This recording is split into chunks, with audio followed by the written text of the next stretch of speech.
the 10th day of December 2025. I'm Dana-san. So the Asian community will call me. I'll fix the Geiger counter in a minute here. I'm going to play an intro song. It's called Enrichment Man.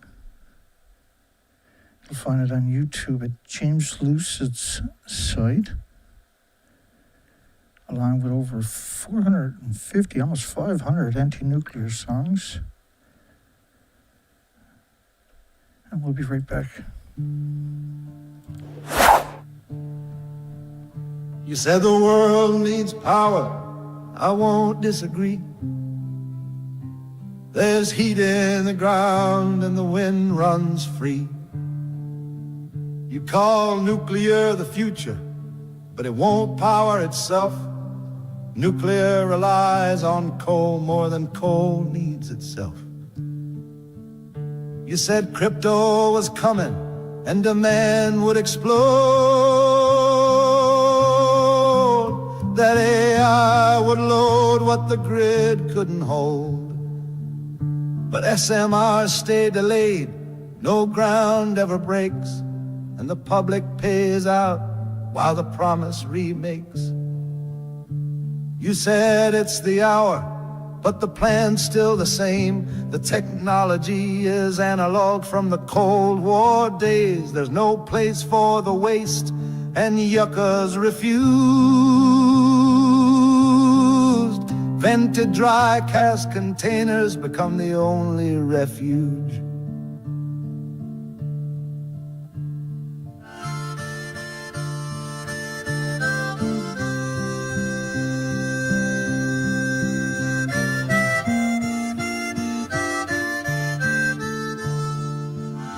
You say you lead the charge with a federal hand. Would you vote Price Anderson or stand with the land? You call it advanced, but the cycle's well known, still chasing a fuel that should have stayed into stone.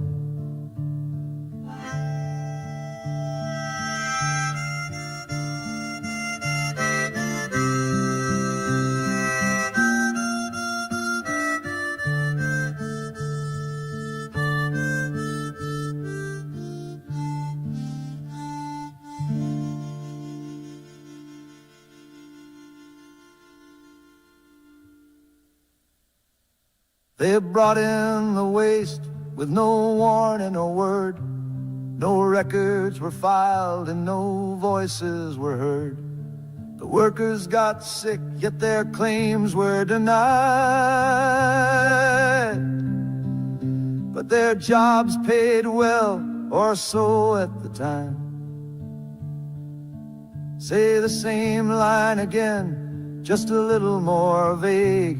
Let the cost wash away while the lobbyists wave. It's the same old plan with a new name again.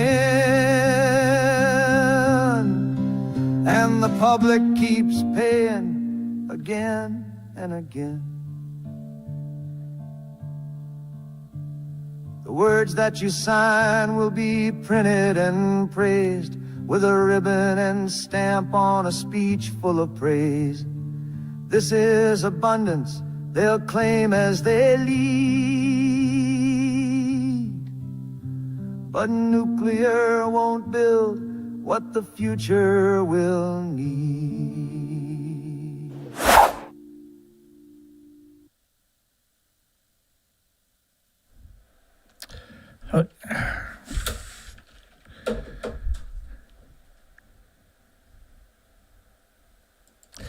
Did Fukushima's radioactive fallout, brutal radioactive fallout, break the entire food chain and causing a planet-wide extinction event? A planet-wide extinction event.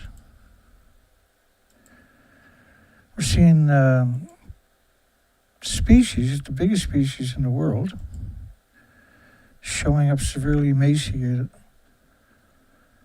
We've been watching this for quite a few years, but this year as well. So I suspect there'll be no gray whales and humpback whales in the next 2 years. That's based upon the documentation we gathered up. We're going to go through some of that later tonight. And talk about the craziest story I've ever heard tell of is called Fukushima.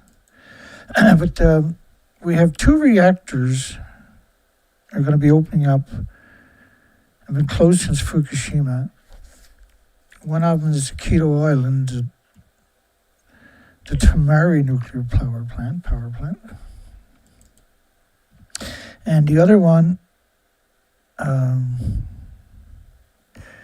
this is where they had the earthquake a couple of years ago, 2018, and you can see the nuclear plant. I marked it on the other map with a triangle for you.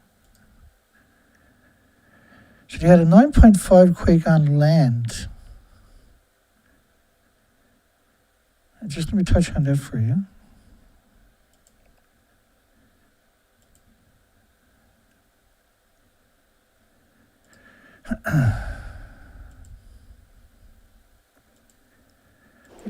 For your, I'm Dana, by the way. You can call in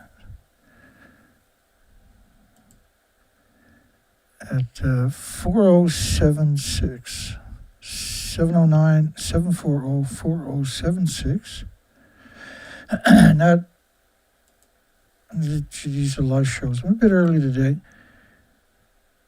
It happens sometimes. And so the earthquake that they had in 2018 in Hokkaido Island, which is the most northerly island in Japan, it dropped the payloads on the mountains, on all the mountains, and all sides of the mountains. And this is not something we've ever seen before. We've never seen an earthquake do something like that.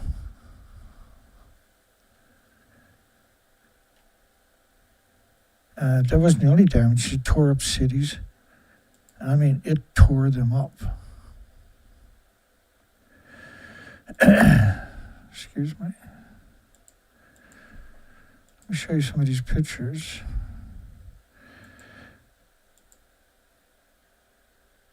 It's pretty crazy what an earthquake does. So a nuclear power plant is much more important to think that through, right? So we've never seen earthquakes, we've seen lots of earthquakes do stuff like this, but I mean, this is exceptional power. Earthquakes like that are just absurd. So Japan is not a very good place to have reactors. Coal plants, gas plants, oil plants, fine, but not nuclear power. Because when your earthquake is shaking so bad that it drops the payloads on all sides of the mountains, what they done was they covered that up. It's 2018.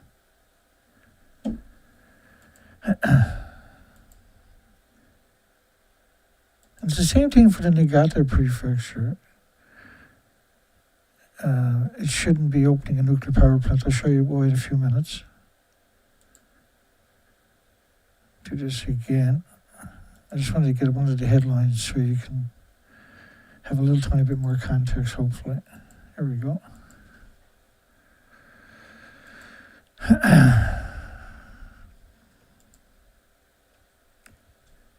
So this is quite interesting the way they framed it. They use the Shindu scale and the Richter scale, international scale. The Shindu scale is on a scale of 1 to 7.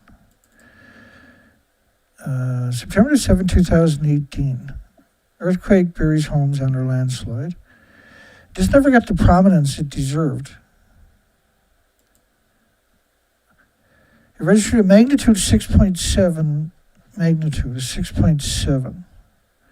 So this is not something you equate with a 6.7 earthquake. When you look at that, when you look at that kind of damage, but when you're talking about losing the payloads on all your mountains, on all sides of the mountains, where you're actually, it's absurd. We've never seen that before. That's an incredible earthquake. It's not a 6.7 magnitude. That was covered up. Calling something like that a 6.7 magnitude. Shindu scale is based on 1 to 7, and it's shaking. And so they did acknowledge that it was a maximum intensity of 7 on the Shindu scale. But for the average person whose brain has been just melted and fried for decades of watching mainstream media, that doesn't mean anything to them, right? Critical thinking skills are not what they used to be before the TV came along. And so Shindu scale is 1, 1.5, 2, 2.5, all the way up to 7. The Richter scale, international scale, is 1 to 10, but each one is based on 10 more. So it's a scale of 1 to 100. 1.1, 1.2, 1.3, all the way up. 5.6, 5.7, 5.8, whichever number you're landing on, you got to count to 10 before you can move to your next, or whichever numeral you're landing on. You have to, it's increments of, each numeral is increments of 10, so it's 100 to 1. And Japan scale is 1 to 7, but just 0.5s. So 14. Registered magnitude 6.7, magnitude of maximum intensity of 7 on the Shindu scale. The Shindu scale is unbelievably important. So they had a big earthquake just after the Shika earthquake in Japan in January 1st, 2024. The next month they had an actual mega earthquake close to the same fault line that tore apart the Noto Peninsula, Ishikawa Prefecture. But there's a nuclear power plant located in Niigata. So there's one up past Aomori, which just had a 7 out of a 7 on the seismic intensity scale of 7.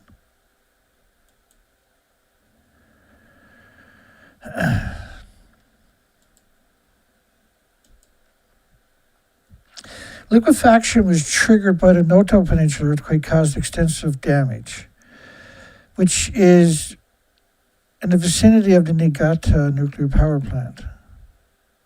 So, but there was substantial damage in Niigata Prefecture, where they're going to open up, TEPCO is going to reignite, fire up, reactor's been closed down for almost 15 years at the Fukushima twin plant in one way. It's TEPCO's plant, right? It's based on the same design.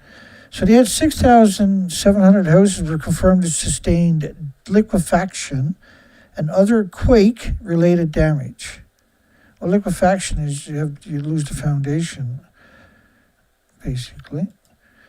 And so the earthquake that they had there that dropped all the mountains, you can see the X up there, and you can see the Tomari plant. They're going to open one there also.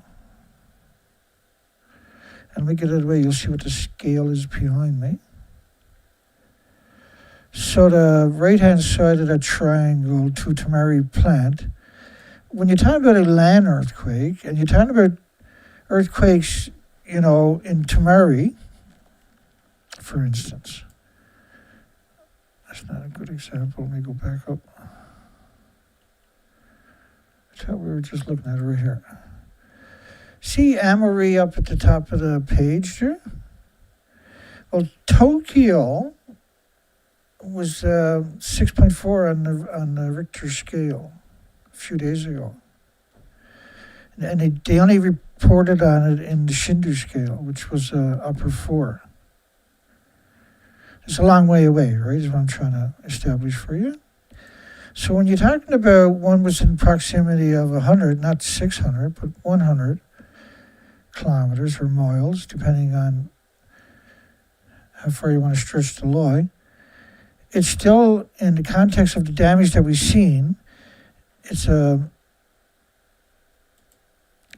a vulnerable place. And that the fact that they covered it up, the original earthquake up, because they wanted to reignite the disease factory at the Tomari plant, which you can see to your farthest left. But you can see the earthquake was a land earthquake, so there's a fault line running there too. We know you got active fault lines. You got active fault lines.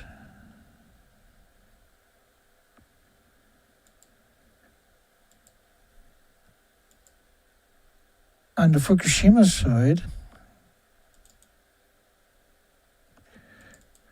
and you got active fault lines on the Niigata, the Noto, Ishikawa Prefecture. And so that arrow that you see over there is the first arrow in the middle, is right alongside the North American plate and the Eurasian plate, which let go in 2024 after 4,000 years. And the damage that was done to the Noto Peninsula is still not, they might never recover from it. This fault line, of course, we already seen there's massive earthquakes that were affecting Niigata Prefecture, and that liquefaction was reported on, as I showed you just a few minutes ago.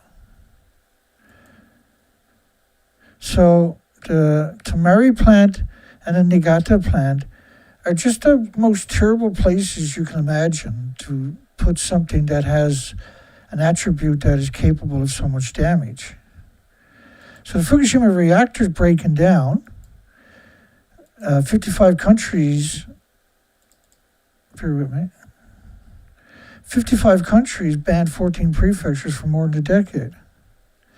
I'll never understand, well, I understand why they removed the restrictions, because the people who put them in place, that administration was replaced, and the next administration removed those restrictions because the nuclear industry is extremely influential and powerful. So that all the media pretended they were on top of reactor 4, 150 feet above the building to your left, and that the radioactive fallout from all these reactors melting down. There's 4 reactors, 36 reactor cores. The media come out and lied about it because they don't want to be blamed for an extinction event that we're looking at. That extinction event is caused by radioactive fallout, that pulse event from Japan. All right,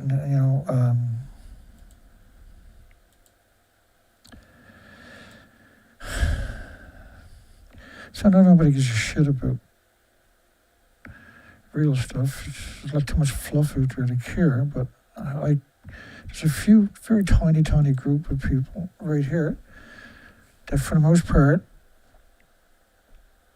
are worried for the species and the planet and everybody else, and the water in particular. So after all these major earthquakes, the first thing immediately they say is there's no abnormalities at these big disease factories, and you can't quantify that.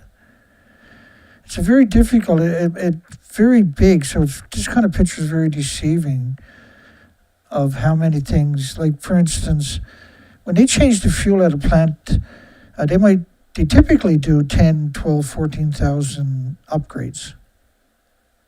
So every 12 months, well, each year, these power plants will spend $100 million in maintenance. And so when they talk about there was no adverse effects at the local or in power plants in that country,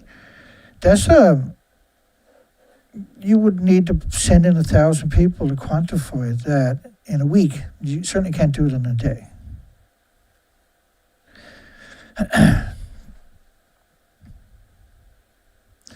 And it's hard to visualize that kind of stuff. So James had put out a video yesterday that actually looks at that facet and gives you an insight inside, a nuclear power plant.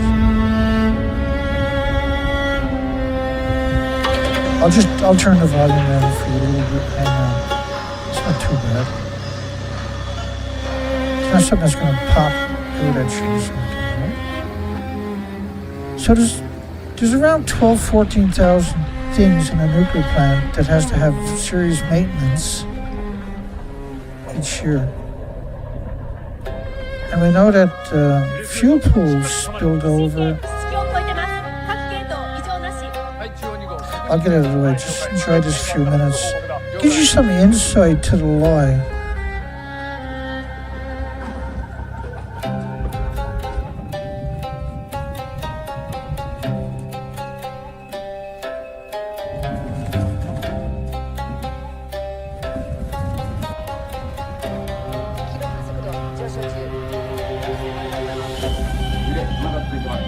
域は安定。了解。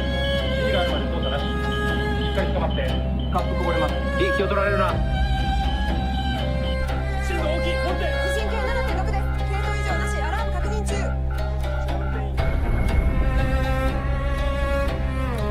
And so the International Atomic Energy Agency will put out stories right away worldwide saying there was no abnormalities at these facilities. But how do you quantify that in less than a week with 1,000 people? It takes 1,000 people to quantify that type of an assertion.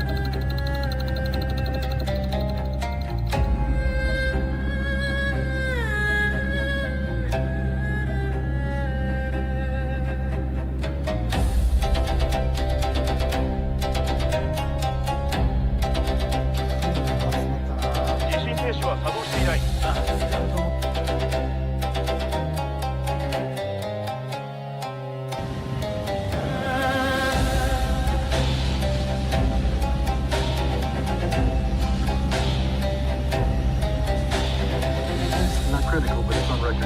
Good tracking the grid. こ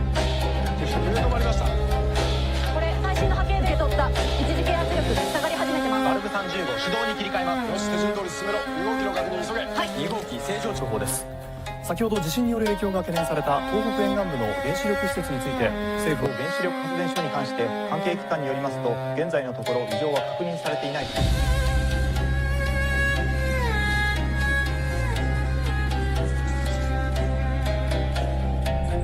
フリッカー集まったな。はい、有料安定。出口温度も均一です。了解。記録に残しておく。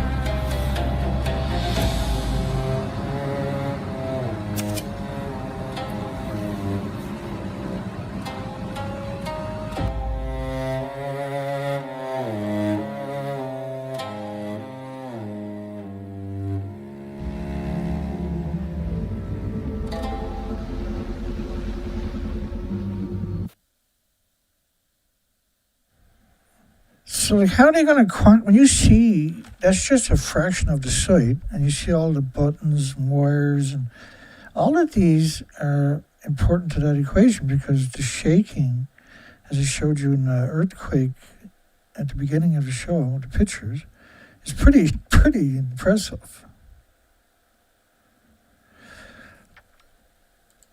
So let's go backwards to earlier days. This is 2013. This is allegedly taking fuel out of Reactor 4 fuel pool. Here's a picture from back in the day. I made this about 12 years ago. This is the media, and they're getting the fuel from 150 feet above that stump over there. And this is what it looks like behind them, right? That's the official pictures. That's the official pictures. And so fuel pool is 2014 removal delayed 1 week due to crane failure. I can't imagine how the crane failed in that building over there. But apparently it did. And that's the official pictures. And you'll start to see pixelation at the top of the cast. Now, the United States have 70 identical reactors. Japan has many more identical reactors that are to Fukushima reactors. So it's pretty easy to fake that footage. But when you think about the fact that the fuel pools are at the very top of the building, and this building doesn't exist, that was 190 feet, 19 stories, 65 meters. So when you say this is what it looks like 150 feet above that, and you can see where the 20-foot is posted, that's over in that corner over there. How can 150 feet above it look like this? How can 150 feet above that building?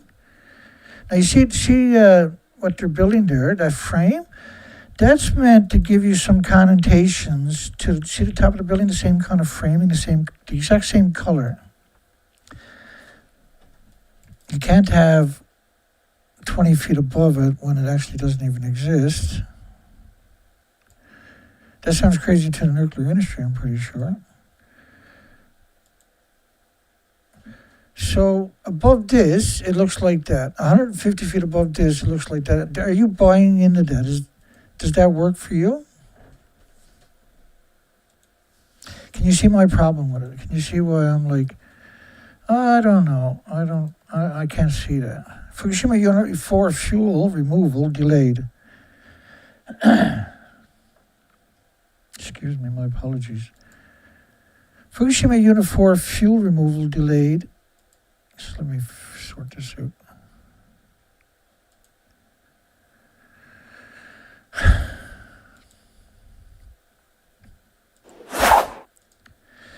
Like, am I crazy for saying that that can't be true?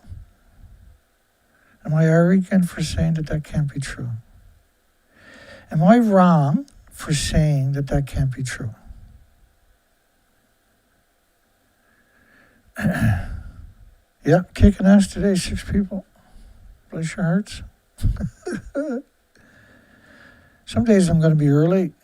Some days I'm late. Not very often, though, is it? I know. You got to realize how long I've been doing this, how hard it is. But if it wasn't for Yoshida Mashada torturing me every day for over a decade straight, I wouldn't have had the resilience to keep going.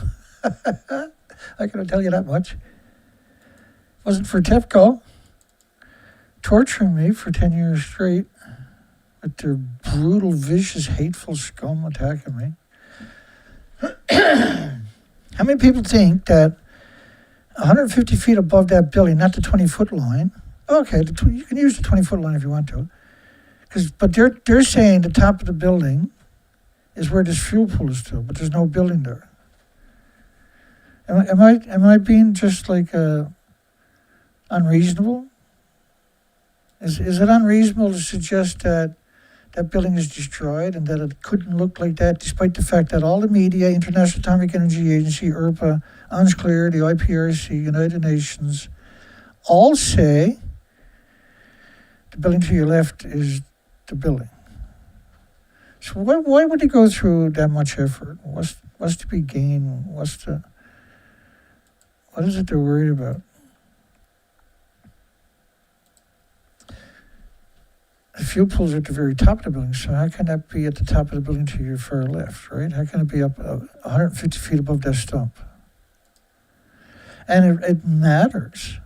This matters.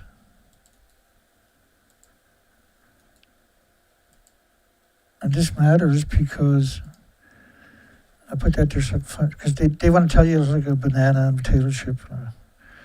The species to your left are exterminated. Those species to your left now are exterminated from Vancouver, British Columbia to Alaska. But we also know is true to Baja, California, where all the gray whales showed up emaciated after 12,000 miles this year. The food chain is broken. How many species to your left does it take to go missing before you say, well, hey, this is kind of important. Maybe I need to learn this. So the radioactive fallout covered the entire planet. This was Stanford University. 468 hours, 19.5 days. So just because I'm censored, that doesn't mean that the story's not important. And the fact that I am censored as heavily as I am should concern you. That is even more pertinent and important that you at least be able to protect yourselves. Should the building to your left and the building to your right disappear, have meltdowns, then the whole planet is in problems. That's crazy that we have buildings that we're equating with something good like power has those particular attributes. Radiation levels in the United States West Coast spiked to over 1 million times normal after Fukushima. It's the French government, folks. The IRSN, the French government. And this model is only 8 days, but it's 1 million to 10 million cesium-137 isotopes in your air per cubic meter of air. This was the updated version, or the full version of the plume based on 31 days total. So when the plume stops, when this model stops, it's 31 days. And you're approaching 20 days, and here, that's 20 days, 21 days, 22 days, 23 days, 24 days, 25 days. And cesium-137 is catastrophic to everything with replicating cells. And when it hits the mountains, it washes back down to your coastlines. So we launched research expeditions for 6 years.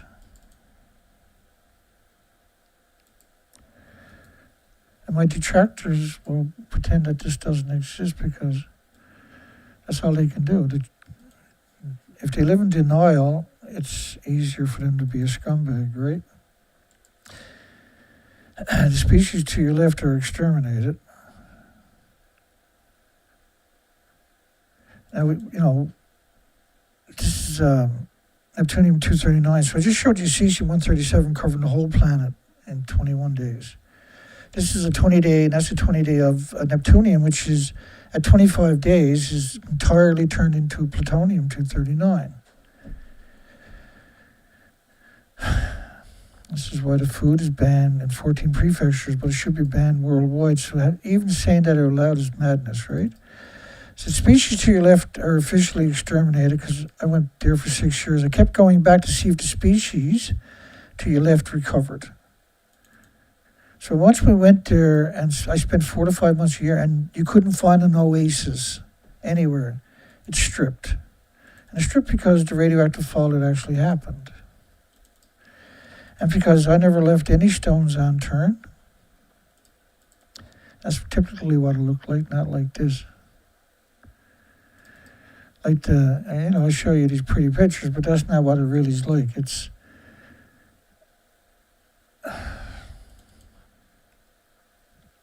they tried to claim it was all the species got cancer.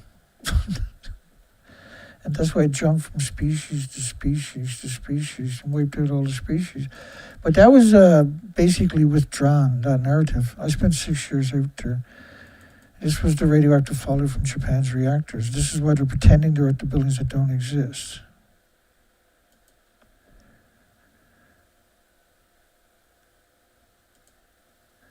Right, so the buildings doesn't exist, so they're pretending they do because Fukushima wiped out, it's an extinction event. But the world has to, at some point, at some point the world will come to their senses.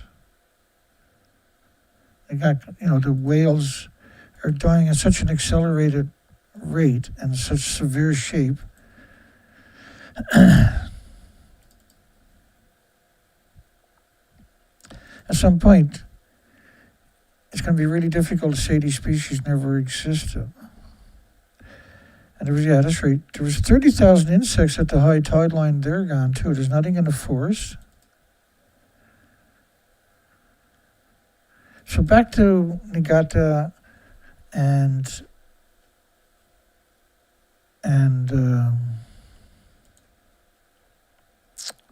here, I'll get back down there, actually. We're almost there. Where I left off.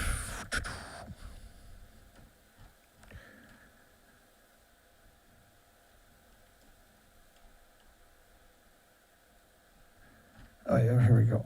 Okay, so currently, I just covered that. My apologies. Is Japan bracing for another megaquake? Well, there's a lot of stories originally, because we covered it 2 nights ago.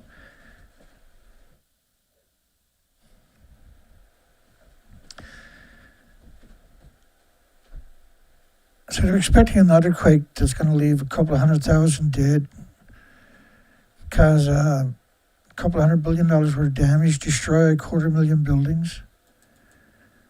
And because they're on tectonic plates, they're building the reactors in the worst spots in Japan. Not that there's any good spots in Japan, by the way. It's on the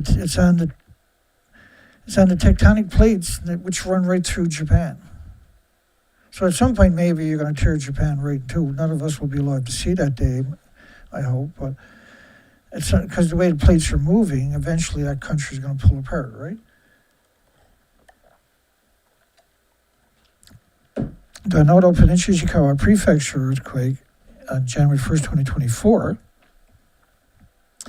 that lifted up the coastline 13 feet, which protected it from the tsunami that was coming at the same time. Never totally protected it, but it definitely stopped the damage from being way worse. But, you're talking 600 to a kilometer offshore, was lifted up to 13, 14 feet. There were 6 harbors full of boats dried out permanently. You changed 85 miles of the coastline. The Shika plant was right alongside of that zone. We've never got footage out of Shika. Well, there was some strange footage in the first few days. We covered it. You can go through my videos and see that. This was some of the damage from the recent quake a few days ago. There was an upper 7 in Japan. Now, most people, when they're reading that, have no concept of what that would mean. It was a 7 out of a 7 on the Japanese Shindu scale. It was the worst you can get in that city, right? Which is right across from Hokkaido, and the Tomari nuclear power plant is in that vicinity. When you're talking about tectonic plates, the vicinity is quite wide, right? Authorities stressed that the alert is not a forecast, noting the chance of an 8 or O stronger is only about 1%. For what, today or tomorrow? What about the rest of the week? You're on tectonic plates. You can't make that judgment. You can't quantify that assertion. It can't be done. They said Fukushima was never going to happen. They said all the major earthquakes you see in tsunamis, they said wasn't going to happen. Oh, they're 1,000-year events. They're not going to happen. You can build your cities. Why would you build your reactors on tectonic plates? What was the point of that?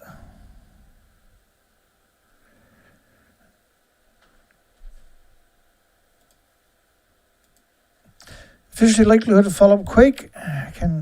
Residents, however, should get prepared, take emergency bags, evacuate if a stronger quake strikes. So they're not telling you to go. They're downplaying it, but they're also trying to protect themselves. So they're telling you that it's possible. But yet they're telling you it's only 1%, but it's more than 1%. Quake hit the coast of the Aomori city late on December the 8th. We caught it a few hours after it happened. It was downgraded 7.6, 7.5. And done damage. Now, Japan is well prepared over the last while for earthquakes. The building codes have been changed for quite a while.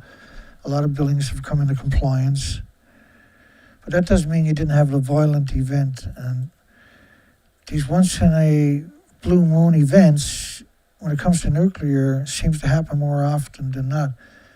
90,000 residents were under evacuation orders. So why would you live there? And what's the point? Why not just live higher altitude? Why put yourself in that environment or further inland?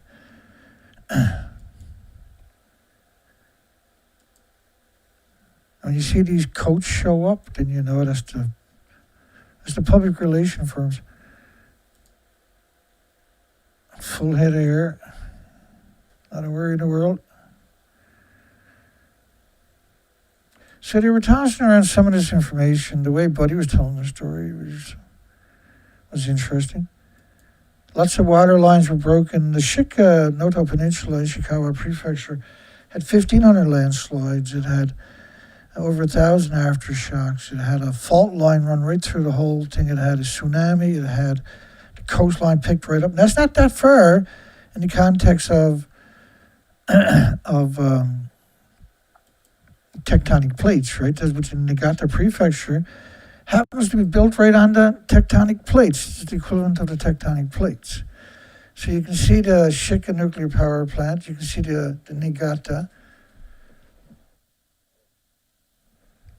I can't pronounce that word. Kashiwazaki.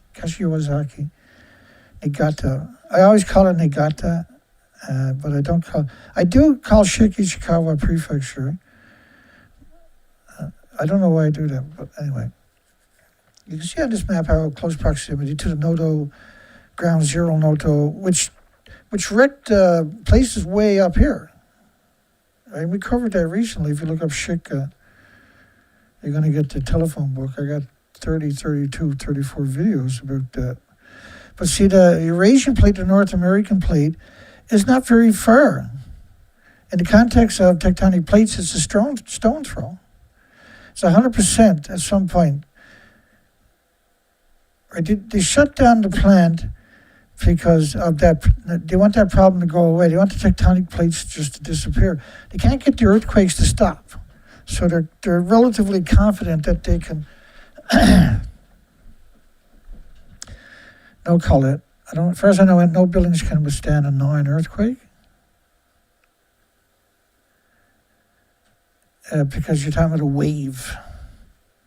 They might have some deep underground bunkers that can withstand it. I know, you ever hear tell of the domes, deep underground military bases? And we're talking deep underground. We're talking possibilities, and it looks realistic to me. They don't seem to be trying to hide it anymore. You're talking about military bases that are connected right across your continent underground. You can go right across your continent underground, deep underground, on very, very high-speed rails, very, very high-speed stuff. And so they have a lot of confidence in the geology of those sediments. But Eurasian plate to North American plate on the other side, you've seen what happened to Fukushima, you've seen what happened with the tsunami and everything else. You're going to 100% unequivocally have that right here. You already had a tsunami recently right there on the 1st of January 2024.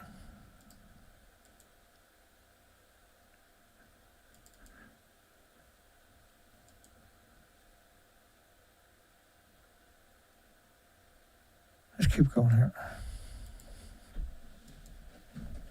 So this is the recent earthquake, and the Ishikawa Prefecture, Niigata Prefecture earthquake on the tectonic plates there. What was the point I wanted to make? Oh yeah, there was 20. They usually got 20,000 or 20 minor earthquakes a year. That was typical every year, and that's an average for anywhere in Japan minimum, I would imagine. In the previous 2 years, they had around 22,000 earthquakes, small earthquakes. Right, so they knew the Eurasian plate, the North American plate, were building up to let go. And they've been dormant for 4,000 years. But there's evidence, they know the tectonic plates that are dormant, right? They're aware of that. And they didn't move people out of these areas. Oh, they got another couple of years out of it.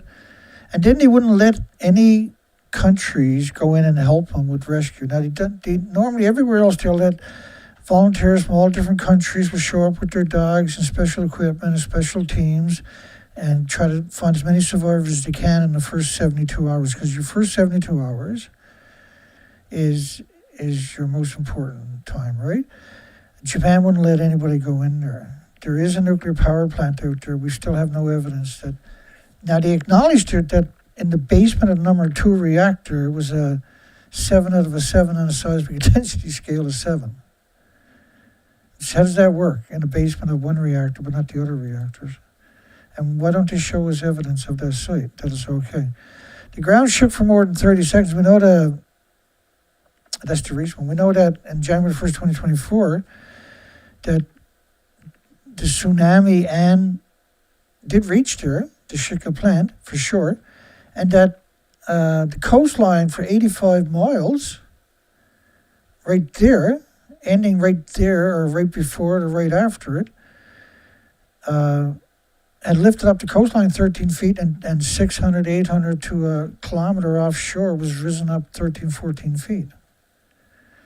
Right during the Ishikawa Noto Peninsula tectonic plates out there that I just showed you, the Eurasian plate, the North American plate.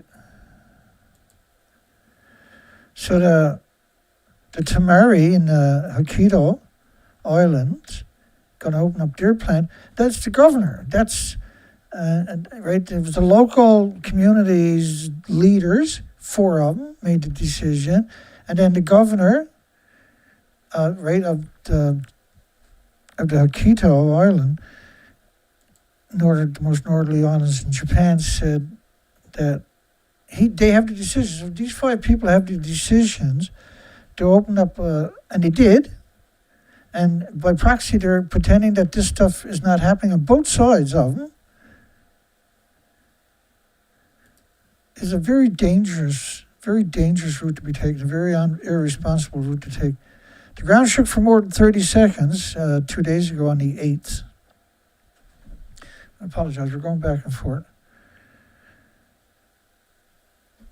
Yeah, Dana Nissan is saying, yes, it's true, 100% that an earthquake built on the right springs can survive it. And so there are probably 1 or 2 or 3 or 4 government special operations centers that have those attributes. I'm pretty sure I've heard of a couple, actually. But there's no towns or cities or communities or typical infrastructure that can withstand that kind of lateral swaying type motions. According to what I've read, anyway. I could be wrong. I've been wrong. I'm very careful in what I'm saying because it's the nuclear industry. And so it's very difficult for them to keep their balances. I'm just rambling at this point. Let me get started again. The shaking is too strong for me to stand, but that was sediment we've seen throughout that part of the country. Now, we've seen that same sediment when Hokkaido had their earthquake in 2024, January the 1st.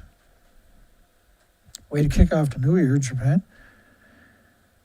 And then it was 3 or 4 weeks for a lot of people who got rescued. There was several thousand didn't get rescued. They wouldn't let anybody go in.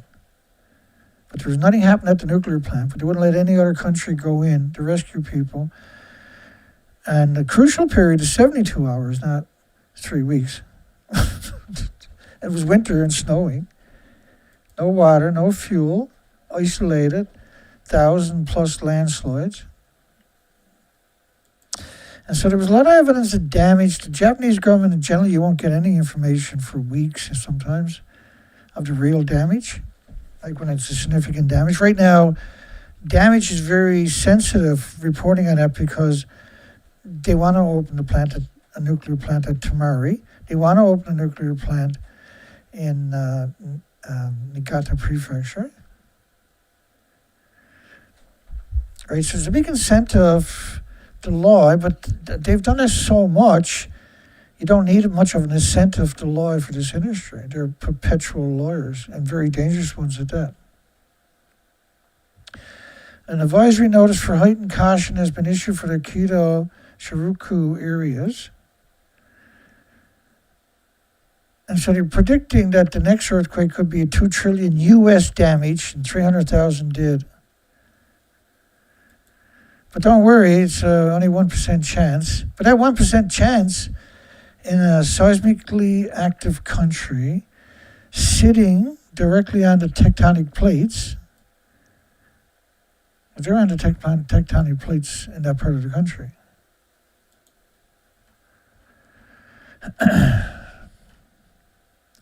It's a pretty big incentive to lie. Seems they've done it so much already. Right? When you look at a Hokkaido earthquake, look at all the mountains stripped. I've never seen that before. All sides of the mountains. The mountains lost their payloads. You didn't have landslides. Not the conventional landslides. This was one great big landslide on every side of the mountain. They've lost their entire payloads. And it fractured the country. The fault line itself, the damage along the fault line was very long.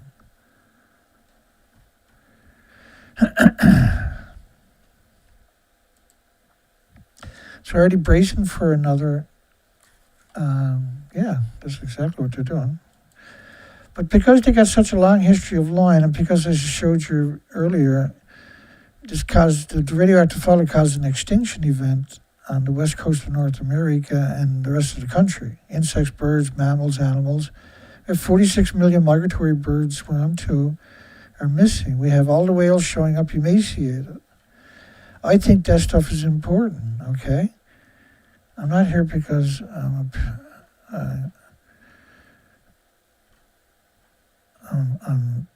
uncertain or I'm wondering or, I'm guessing. There's no opinions or conjectures going on here. I'm stating facts. I've done the research expeditions. The species to your left are exterminated.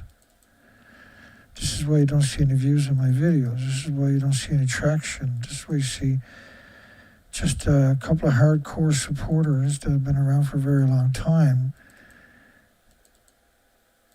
because they understand the story, right? They're very familiar with the story, and they get the urgency of it, and it's not lost upon them. All the whales showing up emaciated.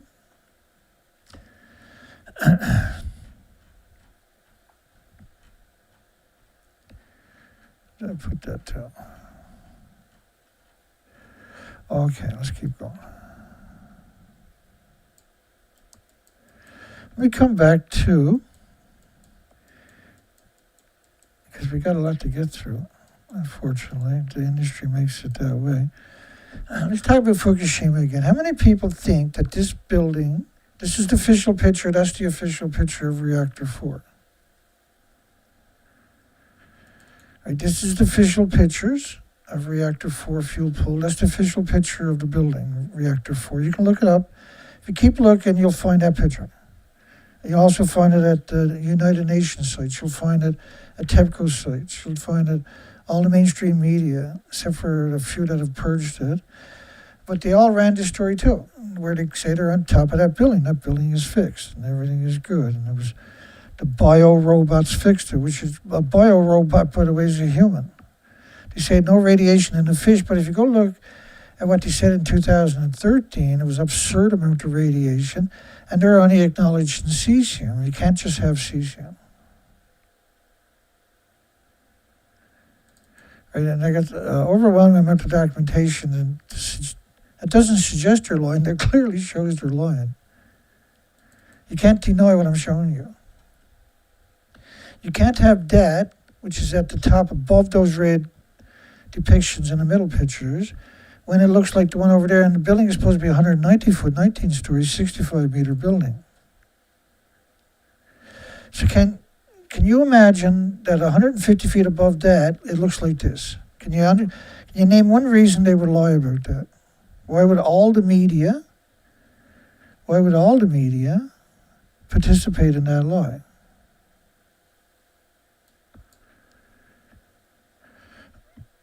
Because it's like a banana and a potato chip and flying on an airplane and granite rocks. If you agree with me that that building is, this fuel pool is not 150 feet above the building to your left, then this video is worth it today. But you got to appreciate the enormity of why I'm saying this. I'm trying to drive that point. I want to have that debate because it's causing a planet-wide extinction event. And so how much longer, because at some point we're going to have this conversation. There is no nuclear renaissance. We might as well get it over with.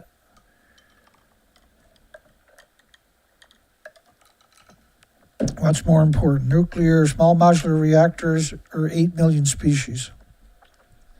Pick a side. Or come on over to the winning team. I'm here early. I'm early today, quite a few hours early too, because I know I won't be able to do a show tonight. I normally do my shows 10 to midnight my time, 5 days a week. I've been doing this.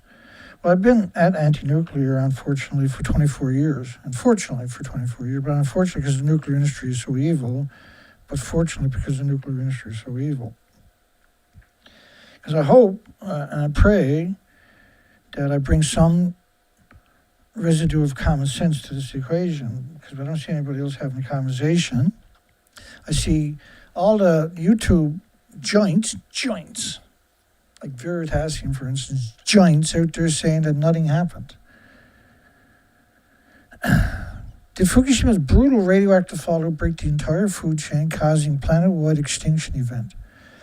And you're going to have to face up to what's happening. You can't just keep pretending that it's harmless and innocuous and benign. You can't just keep playing that game. It's not going to work forever. And then it's going to blow up even worse in the nuclear industry's face. Every day that we delay this conversation, the nuclear industry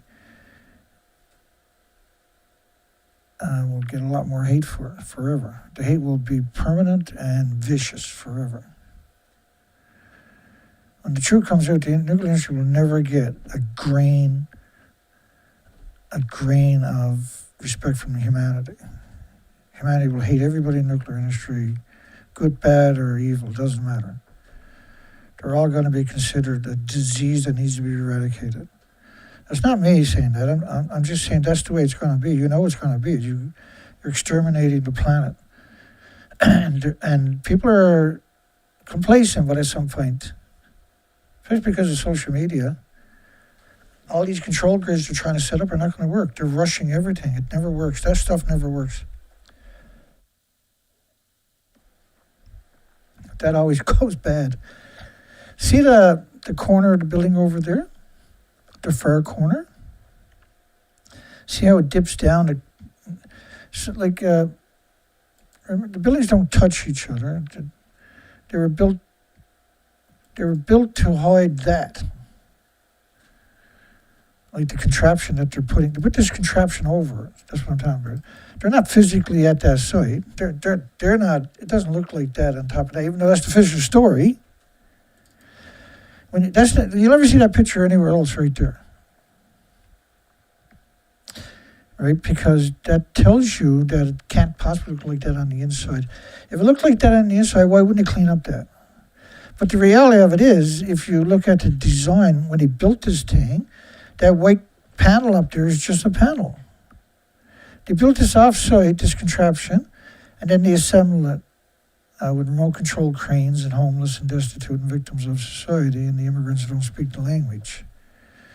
Right? And then they incinerated them when they died from the exposures. The idea was to come out and pretend to look like that. They'll kill me, they'll kill you, they won't hesitate for a second because they're not like me or you, they don't have any kind of human attributes. They're non-humans. Look and talk and go to school and get an education, but it's a bizarre mindset inside of those vessels, human vessels. So, like, there's nothing at the top of the building. So this is not at the top of the building, but the official story is it's at the top of these buildings. So they put these panels hang there. All of this is put together, they hang there with gravity. It is built off-site to match. Like, there's 70 reactors in the United States that are exactly the same as this, for instance. These people will die shortly after being in that environment, right? You can't protect yourself with paper suits or Tyvek or titanium vest. Gamma shine, like you have to be in a titanium suit. That still can't protect you, but it'll have to be a completely sealed-in suit. That still won't protect you.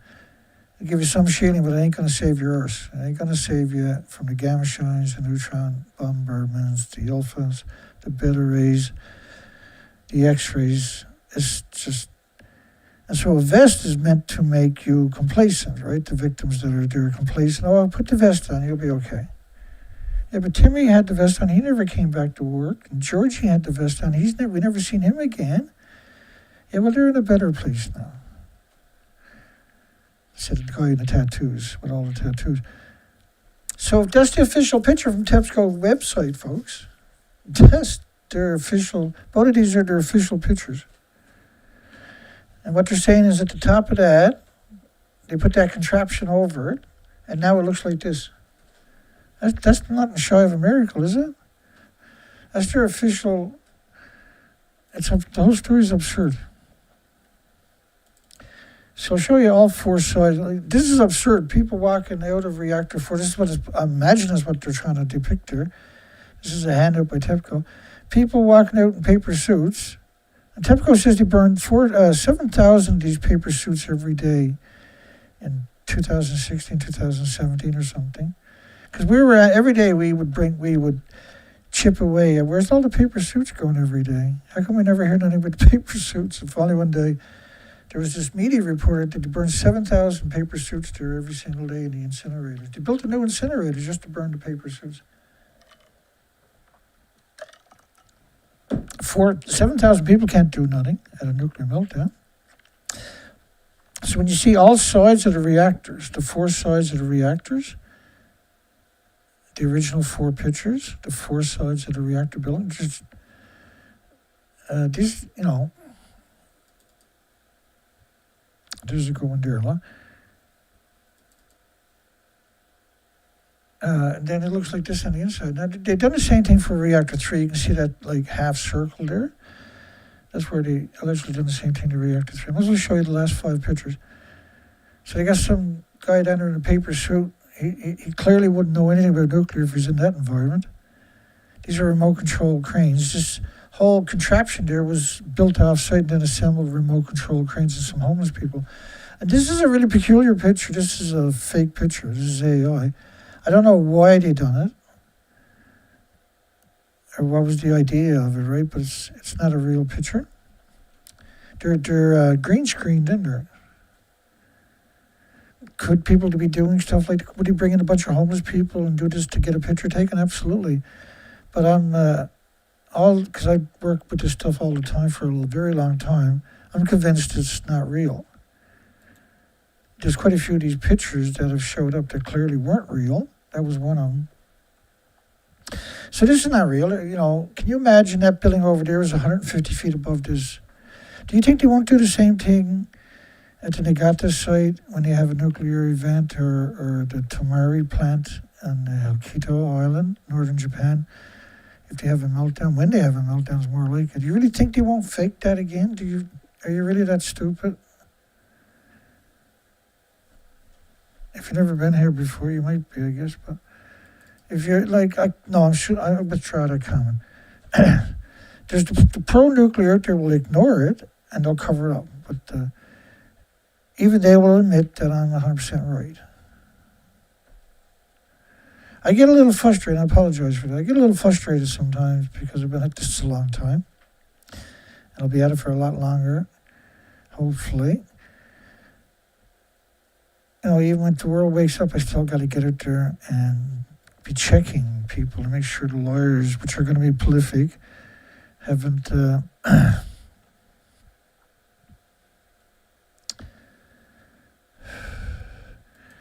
We have all the gray whales showing up emaciated. They were emaciated last year from the 12,000-mile migratory run when he showed up in Baja, California. The 13,000 remaining whales had no surviving babies from the previous year, and they were headed north after going into the mating grounds in Baja, California, where the beaches were littered with gray whale carcasses, emaciated. The whales they're seeing are extremely emaciated on the coastline on the way south again. We most likely will never see them again. By this time next year, they'll all be gone. 13,000 of them. Just 14,000 died of pre-Fukushima. But the acceleration of the emaciation we're seeing is just, well, I would never have, and I'm at this all the time, I would never have guessed it. I would never guess that. Because this 4 whales from this year, that's a humpback, or a gray whale up there. It's supposed to be 88,000, maybe 5,000 pounds right there. And, I was saying in the last show, that all of these whales were alive when they came ashore, believe it or not. Those emaciated whales will sink if they die. If they die at sea, they'll sink. There's no blubber, no fat, no muscle mass to keep them buoyant, right? I never dreamt I would see a whale as emaciated as the bronze whale or the gray whale or these humpback whales. These are all just in the last couple of months. I got a lot more than that. We're trying to get through them this week, and I guess next week. I even said probably the die-offs that I've already collected for the last few weeks is going to take about a week and a half to get through, because there's other news coming up, right? But this haunts me.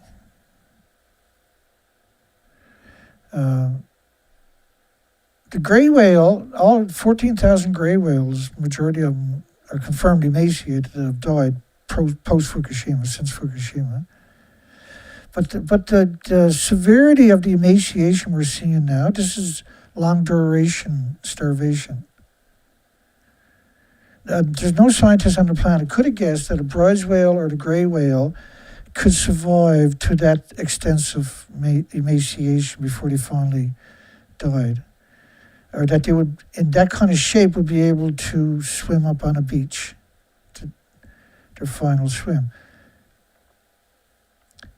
I have 14,000 plus hours on the ocean floor as a commercial diver too.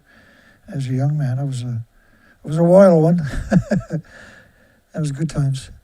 I never did conquer my fear though of the deep ocean. So it was always an adrenaline day for me. And I ran some of the biggest dive operations in Canada. So the emaciation of this humpback whale are brutal. But it's down. It's not. Doesn't seem bad when you look at the gray and the bronze whale at the top, but they actually are, because both of these whales are around 2 years old, and on the bottom, and it appears they never found any food since they were born. Not very much, right? Just some basic stuff. And so starvation, that's like we assume that because the proliferation, the amount of radiation that went into the ocean is around 36 reactor cores from Japan. Because they had decades of reactor cores stored at the top of the buildings that don't exist, right?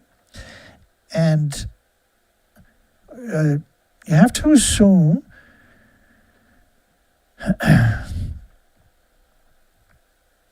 now, we know for a fact all the whales have these attributes now. And this is not just whales, but because they're so visible, they're so big, they're so stunning, right? They're so undeniable. When you look at the bronze whale at the top, and if I don't have the bronze whale and gray whale at the top, and you're only looking at these two humpback whales, it's stunning. How amazing, because this is just one picture. It does adjust it, but it doesn't really for the average person, obviously, right? But for anybody who only seen whales a few times or in movies or anywhere else, when they look at the two top whales, then that's starvation. That's normal now. That's normal to find this. And that's an absurd statement. That's a statement that there is no scientist, no academics, no marine biologists on the entire planet would say that the two top whales, for starters, can exist like that. Would it ever come to that point? Right? They couldn't predict, rather, that a whale could last long enough to lose all of its blubber, all of its muscle, all of its body fat, all of its muscle mass, and make it up on a beach alive in that kind of condition, right? And I grew up in a community with no automobiles. I know a few things about the ocean, okay? I have over 14,000 hours on the ocean floor. So I know quite a few things about the oceans. I'm very, very seasoned. Outbreak of kidney disease is killing sea lions in California. Here's why humans should be concerned. So when you see these particular stories, and California of all places,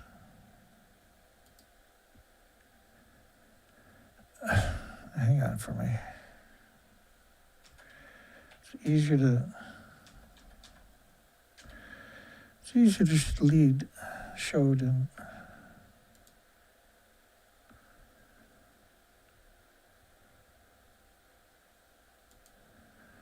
I do that again. Hard drive. I got a folder there on sea lions. It's an old folder. Post Fukushima, mind you.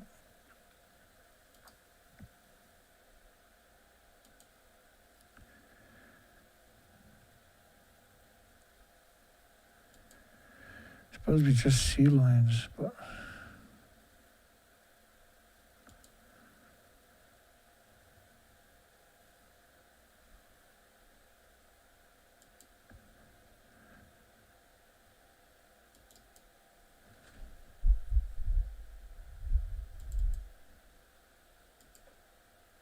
let me see if I can find it over here. I'm getting a little stupid here today.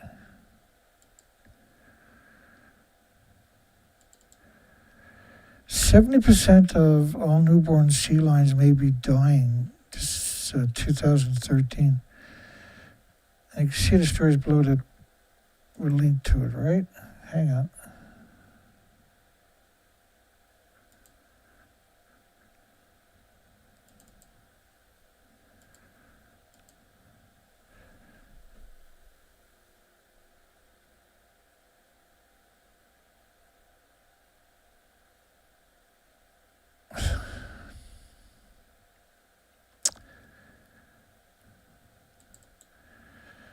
Let me do it one more time.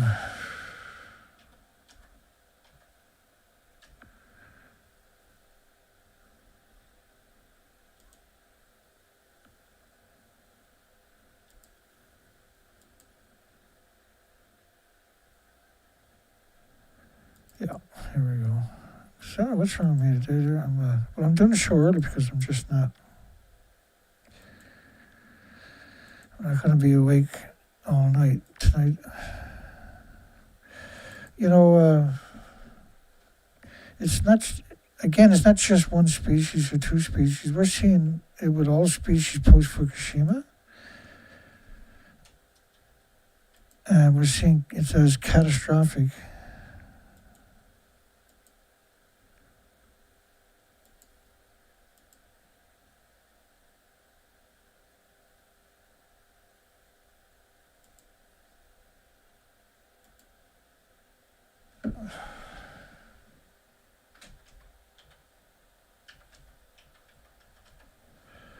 A better way to do it.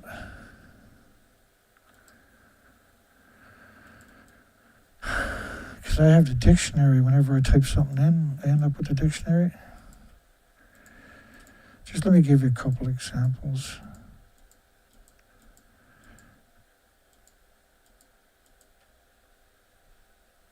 Here, let's talk about this. So when you talk about sick and emaciated, you got to realize they. Back after Fukushima, we've seen all the species dying, post-Fukushima, very sick, very emaciated. Every bird they're seeing is starving to death, severely emaciated. Carts filled with emaciated dead bodies. We're talking about seals and sea lions. Animals are sick, starving, and emaciated. Sardines, crayfish, they vanished.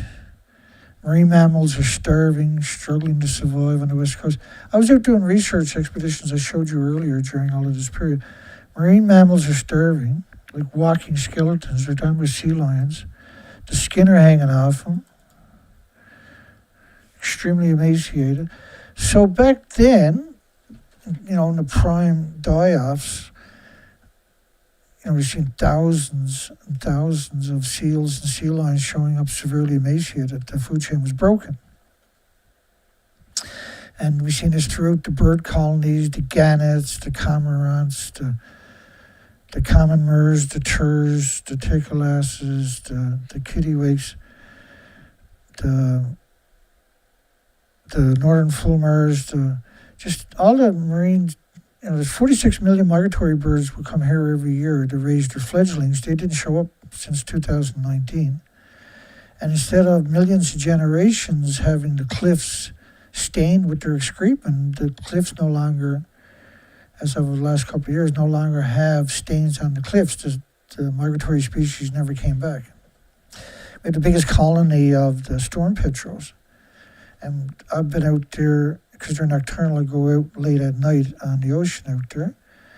And we've never encountered any, not even dead ones, not even feathers, not even chicks that have fallen off the cliffs. Right, and there should be 3.3 million breeding pairs in the Baccaloo Island. That's the biggest colony of breeding pairs on the planet. So then we're seeing a major die-off in 2015 from British Columbia to Alaska of common murres and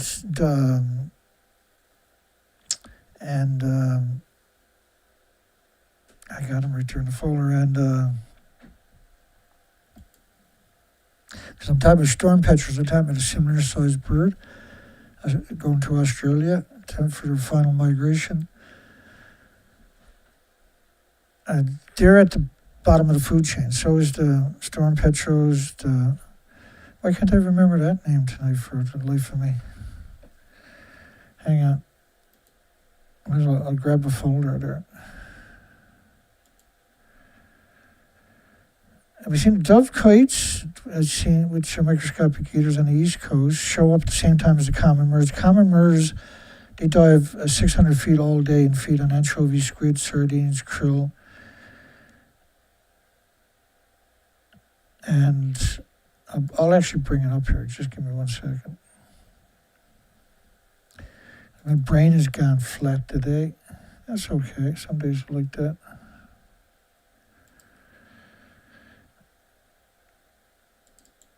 And the Cassini auklets. So we've seen 1 million common mers and 1.4 million Cassini auklets. I think the ultimate number was.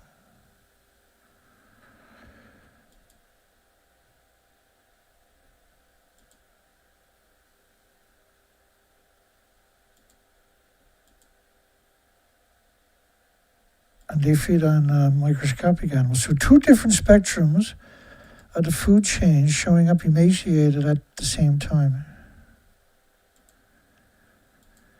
That's a big story, so just let me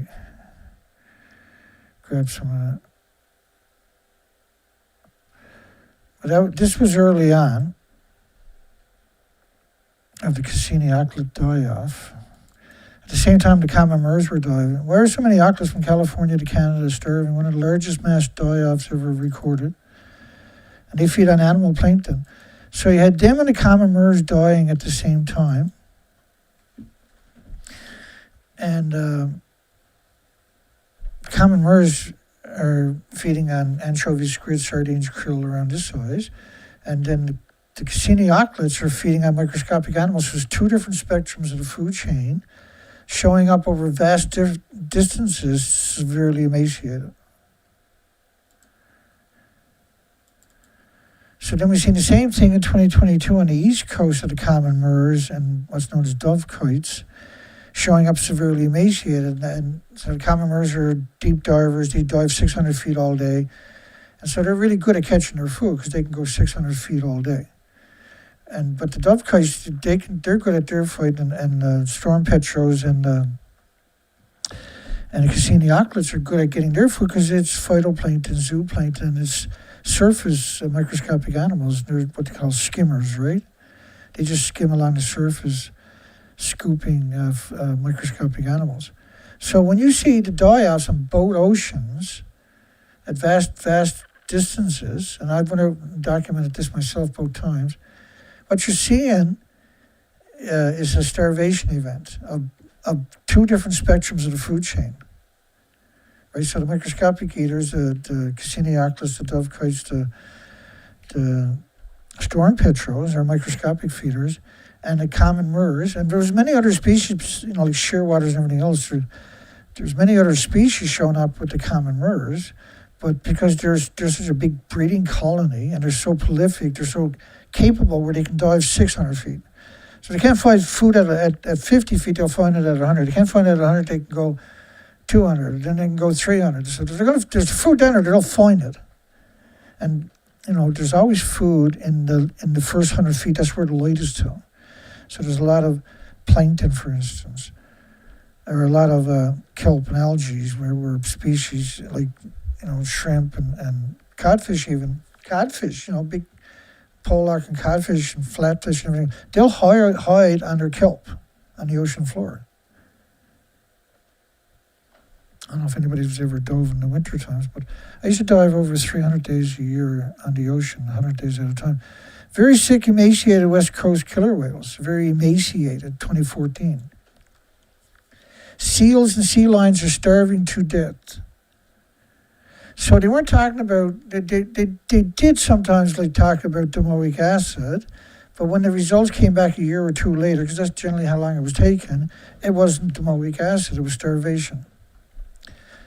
Right, so the first thing to do is come out and tell a lie. The next thing, a couple of years down the road, the truth will leak out. The only leak at nuclear is the truth.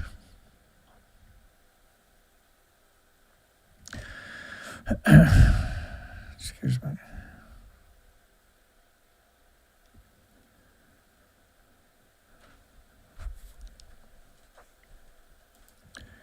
Acute hemorrhaging found in the dead owls along the west coast. Mortality event began about 8 months post Fukushima. Very sick and emaciated. Right, so like, we see these types of things so much, pretending it's been going on post Fukushima. That's the one thing they all got in common, right? Is post Fukushima. All right, let me come backwards again.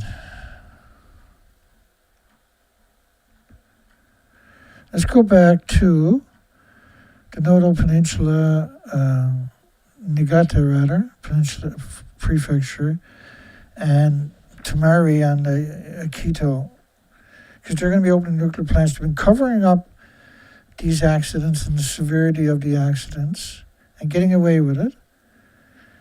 And that emboldens them to be even more belligerent and tell bigger lies. So liquefaction in the Noto Peninsula, triggered by the Noto Peninsula in the Niigata Prefecture, where they're going to open up substantial damage in Niigata Prefecture. This is February of 2024, a month after Ishikawa Noto Peninsula had a massive fault line rupture after 4,000 years. That fault line is not too far from Tomari in the scale of, let me find that map. So tectonic on the west side, right on the Sea of Japan towards North Korea, South Korea, Russia, on that side of Japan is the Niigata Prefecture, the Kashiwazaki Niigata nuclear power plant. They're going to reopen that one. And they want to open the Hokkaido Tomari nuclear power plant. And you see that triangle over there? Well, that's that X up there. That's an earthquake they had in January 1st, 2024 that dropped the payloads on the mountains, ripped the communities apart, and then dropped the payloads on all sides of the mountains. I've never seen any kind of shaking ever do that. I've never seen anything. These are not landslides. You're talking about mountains that were shaken apart on all sides of the mountains. Like they meet the attributes. They meet the qualifications of a landslide, but it's not what we conventionally consider a landslide. It's a landslide we've never seen before, where all sides of the mountains have shaken apart.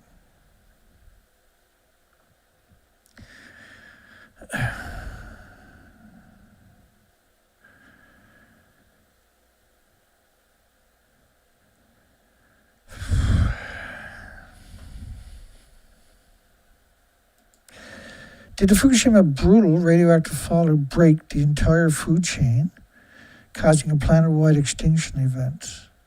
Well, what else caused it? It's post-Fukushima. Right? What else caused it?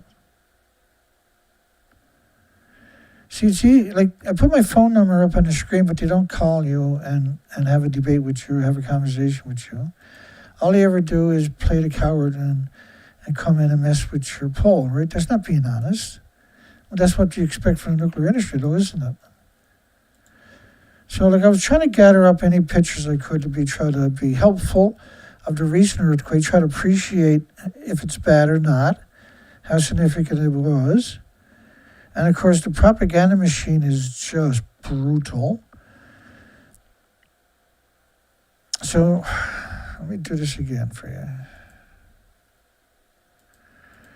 I'll hop around this time, make it a little easier, hopefully. So that's the Noto Peninsula. Right here, right, is the tectonic plate meets right here, right? And then over here is Fukushima, and the tectonic plates meet over right here, about 70 kilometers off the coastline. That runs all the way up to here.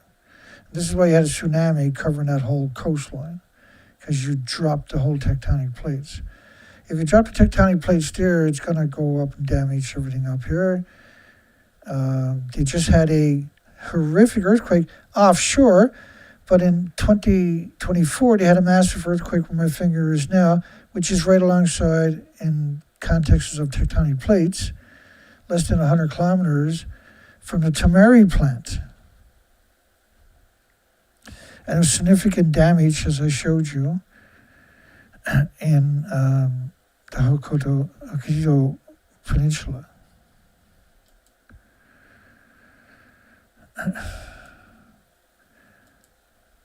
Smurfed up, hang on. Japan assesses damage from a 7.5 magnitude quake. This is Mary Yamaguchi, the very last person in human history anybody should ever want to trust. The lies she told about Fukushima, all the way up to now, is absurd. She's the cover story for the nuclear industry, from what we see, what we can quantify. Let me give you a quick example. Mary Yamaguchi. I think it's only prudent that if I'm going to call somebody a dishonest, disingenuous, deceptive, deceitful, and vicious perpetual liar, I should be able to quantify that assertion, right? It's not right to smear somebody without the evidence. But the industry has already destroyed me, so I probably shouldn't care. Let me just walk you through this madness.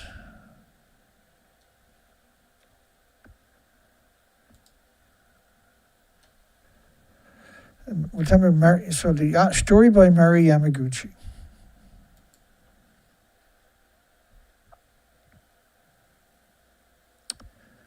Story by Mary Yamaguchi. We happen to have a few stories by Mary Yamaguchi.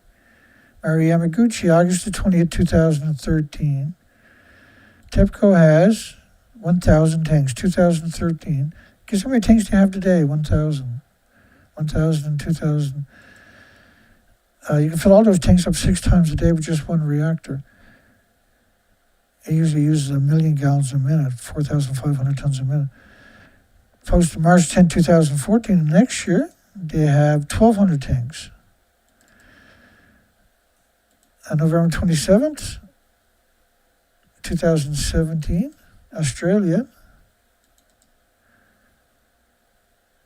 they had 900 tanks. Imagine walking with both of your heels under the ground. Can anybody do that? Anybody know how to walk with both their heels underground? And their legs almost crossed? Anybody know how to pull that off?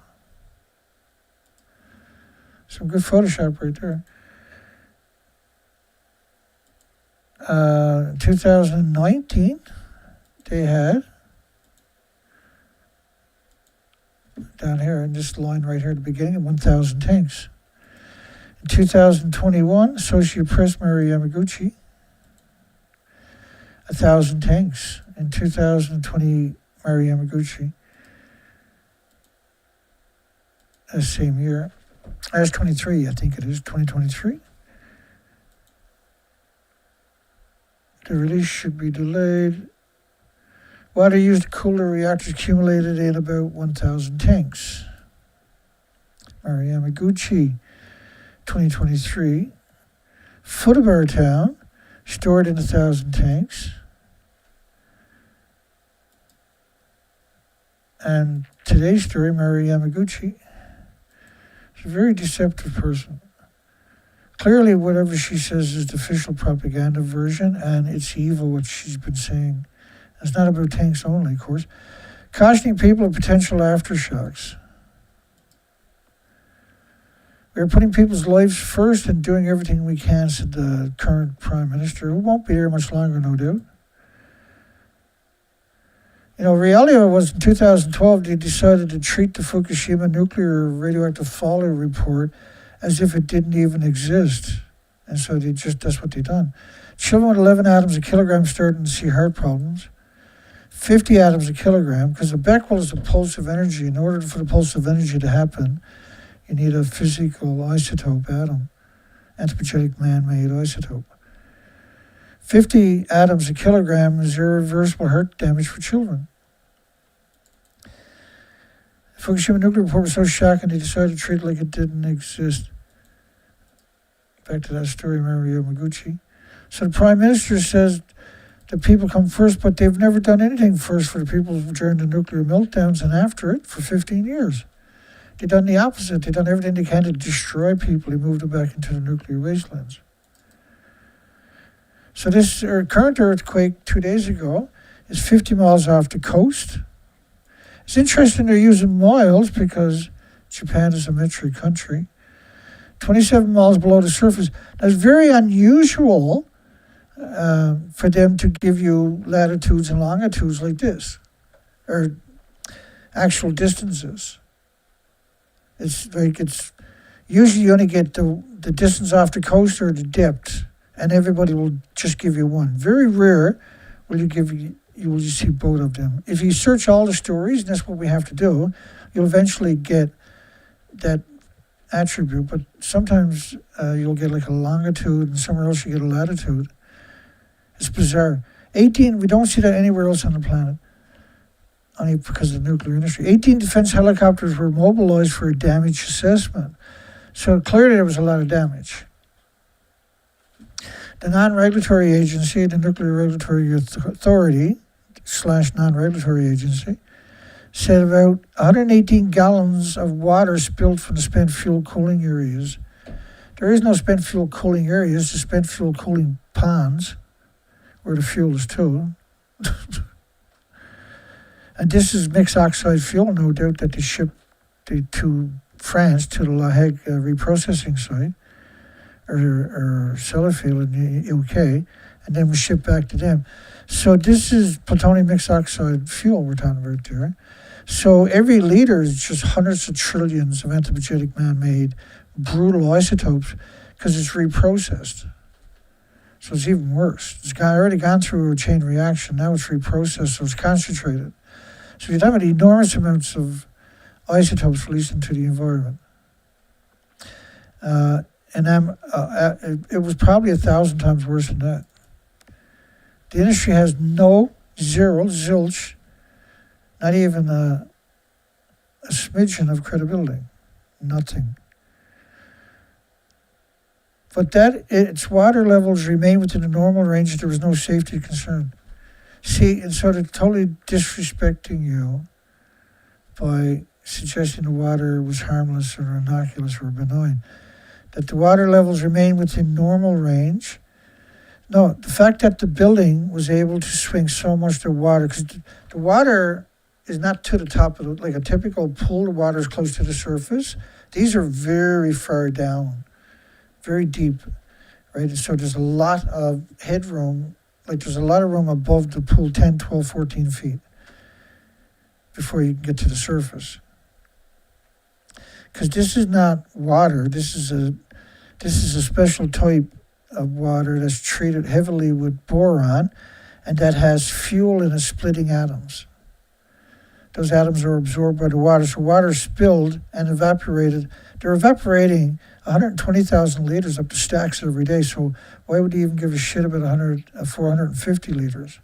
When there's 120,000 liters evaporated up to tall, skinny stacks each day from each of the fuel pools. So there's usually 2 fuel pools at the top of each building. Both of them each are evaporating 120,000 liters. Each liter is hundreds of trillions of nasty isotopes. That's why almost every one of these sites are surrounded by farms.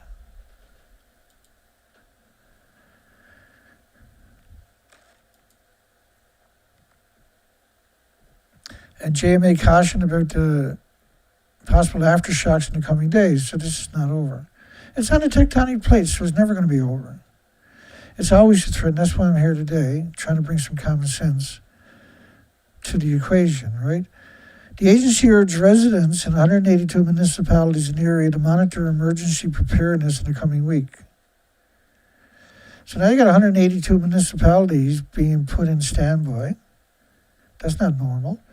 Monday's quake occurred just north of the coastal region with a magnitude 9.0 quake tsunami in 2011.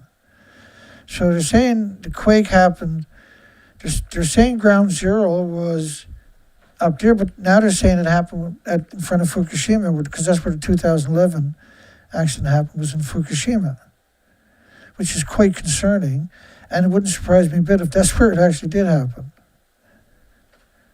Who knows? But this industry has told you, as I showed you earlier, the lies that they have told. How do you look past that, say? And the only reason you're getting away with it is because all the media participated in the lie. And then the only reason that that's working is because all the universities participated in the same lie. So that's the only way that lie can work. And that's obviously what happened. When you look at the documentation I showed you earlier of the site, then what's the other explanation? I'd love to hear it. JMA cautioned about possible aftershocks in the coming day, which is the Japanese government. The Japanese government agency urges victims in the 182 municipalities, also known as the nuclear wasteland from Fukushima, to monitor emergency preparedness in the coming week. Monday's quake on the 8th, this is the 10th, occurred just north of the coastal region. They've had a lot of aftershocks, where the magnitude, including today, 9.0 quake in the tsunami in 2011, just north of the coastal region. So they're just north of the Fukushima Daiichi disease factory itself, ground zero.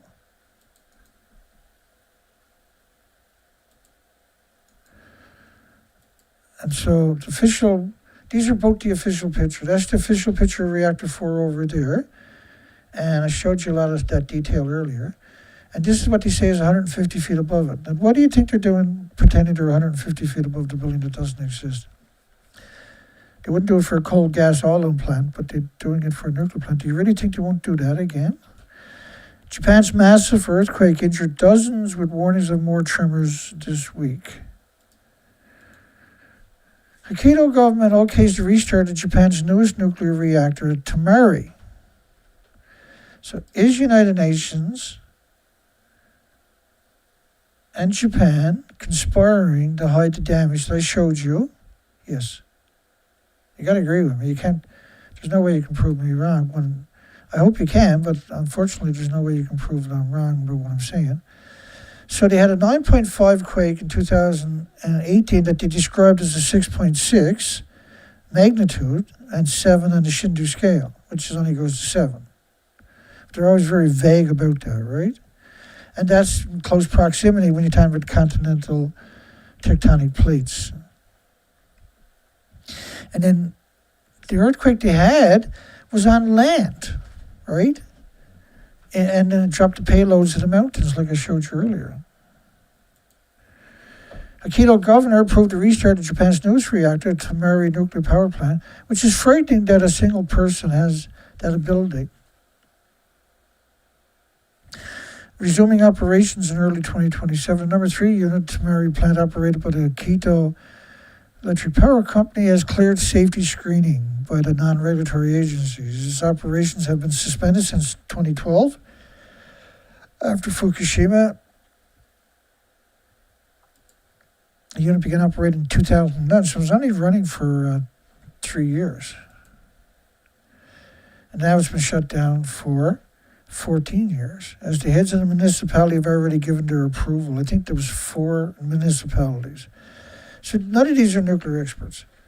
Suzuki said at a plenary session of the Assembly last month that restarting the nuclear disease factory is a realistic choice.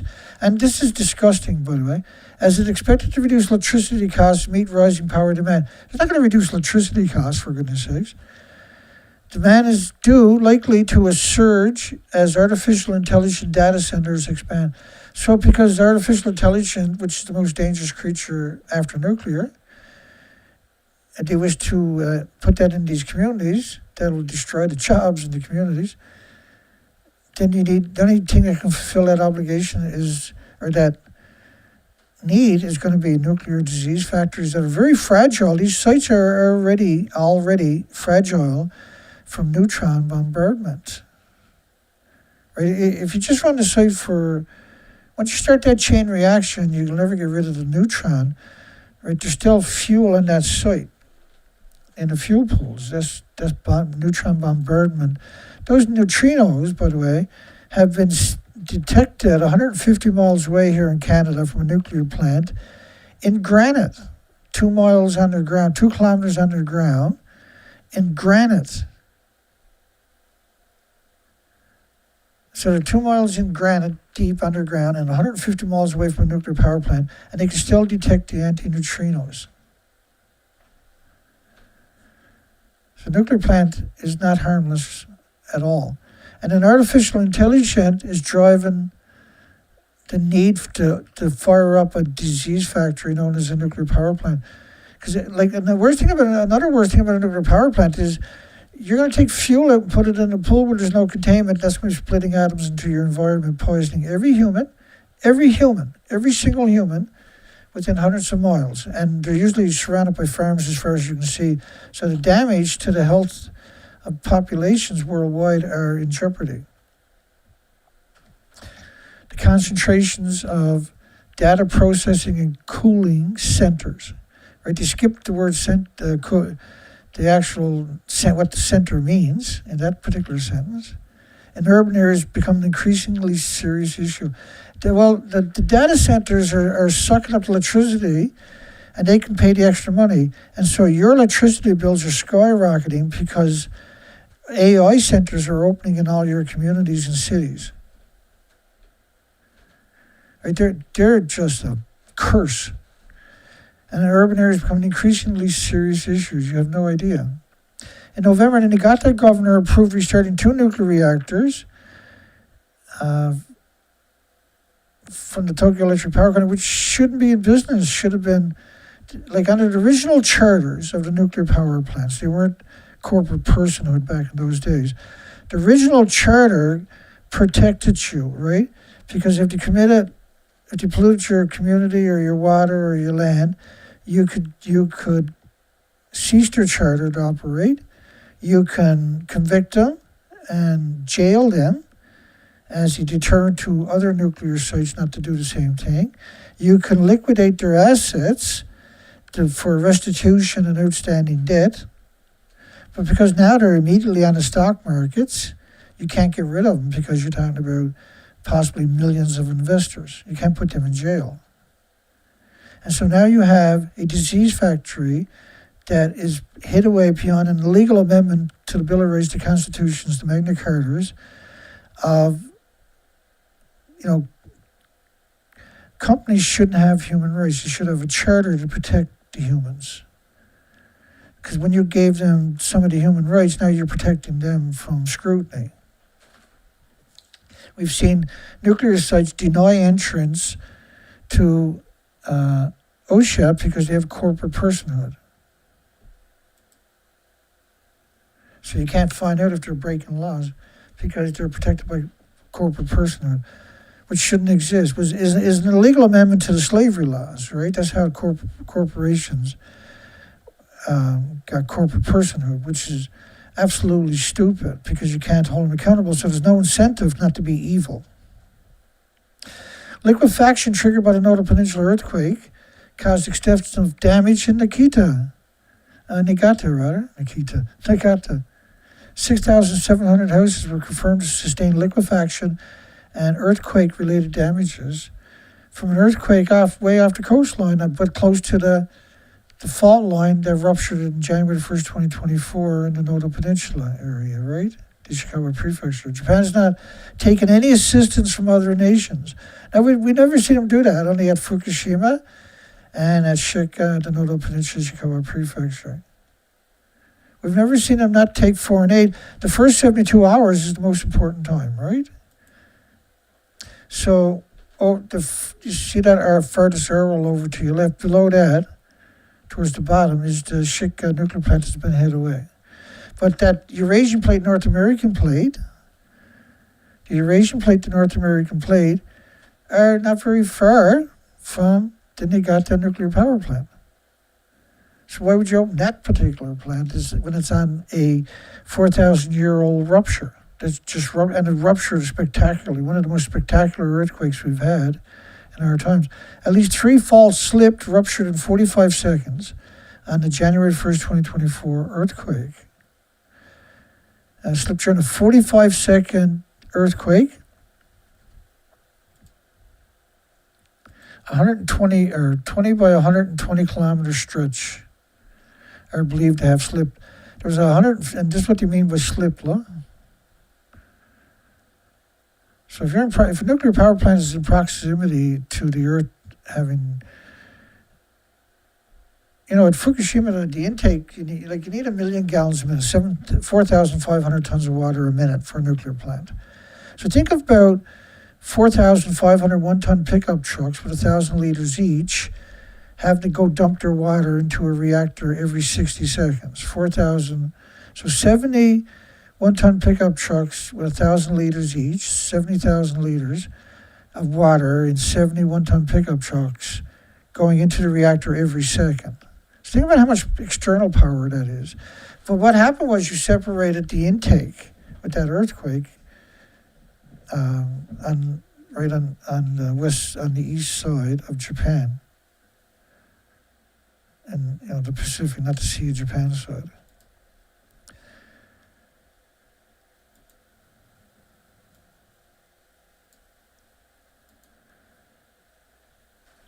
The highest levels of 7 on Japan's seismic intensity scale. The area's tectonic activity has been expanding in and around the region, and residents should remain alert for further quakes that register a perfect 10 on the Richter scale or the Shindu scale. And because you got a tectonic plate that ruptured after 4,000 years, that dotted line you're looking at, that ruptured, and that caused 1,500 aftershocks in the Noto. You see the epicenter area, but it was the whole. It was Niigata got the same amount of aftershocks too, right? The M7.6 quake measured 7 on the seismic intensity scale. But when you look at the damage, that whole thing, when you look at this, that's bigger than a 7.6. And unlike the Hokkaido, the Tomari, the nuclear, or the earthquake they had was on land in January 1st, 2024, whereas this one was at sea, right? This one, the earthquake that caused that damage was that tectonic plate stir, the Eurasian plate, the North American plate, which is the same distance to the nuclear plant at Niigata. And measured a perfect 7. So 7.6 and then measure 7. They don't say Shindu scale, they say 7. So they conflated the 7, which is on the Shindu scale, with the 7.6 magnitude, which is the Richter scale, in the same sentence.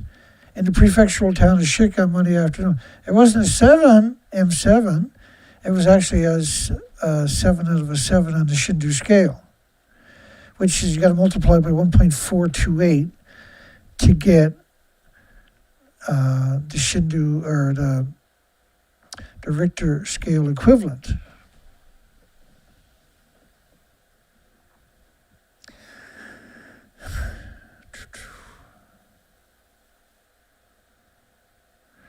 So you just had a 5.7 earthquake, Dana?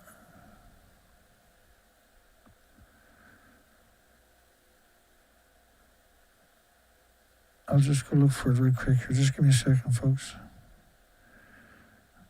Sometimes when I'm looking at I check in on the comments section, sometimes I don't check it at all, right? So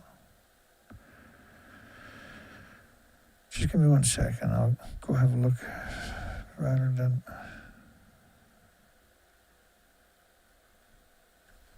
Let's see.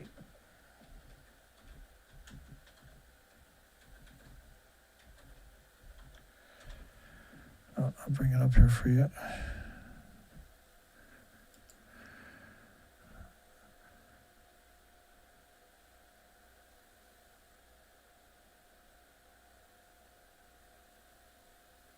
Oh, yeah, that's 5 hours ago. Huh? I'll just go past 24 hours. Massive earthquake strikes Japan just days after tsunami. That's the one Dana in the comment section is talking about, I think, your moderator. So they had another major aftershock, a 5.7. Again, they're so sneaky, right? The 5.7, it says magnitude, whatever the hell a magnitude is. I don't know what a magnitude is. What's a magnitude? Anybody know?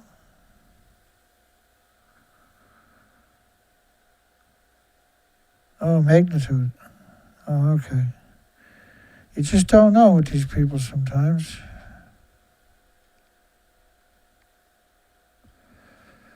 Hang on. I gotta make sure the audio is off whenever I go to the news sites.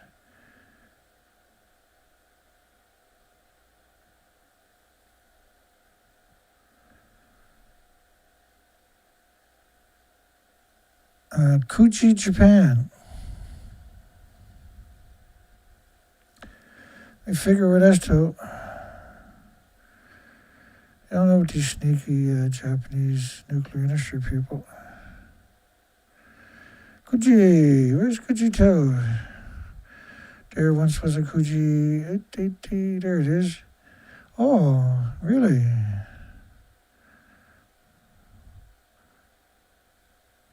So that's Iwate, which is right by Fukushima Prefecture. Oh, that's closer again. Let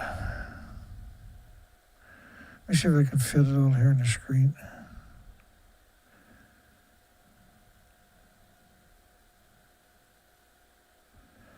Oh, that's frozen up on me.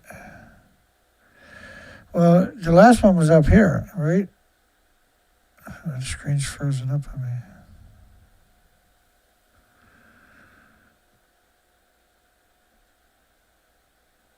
I don't know what's going on. Let's keep going. I'll check it out in a few minutes. The Japanese government released a video of the tsunami going up the river. Now they were protected.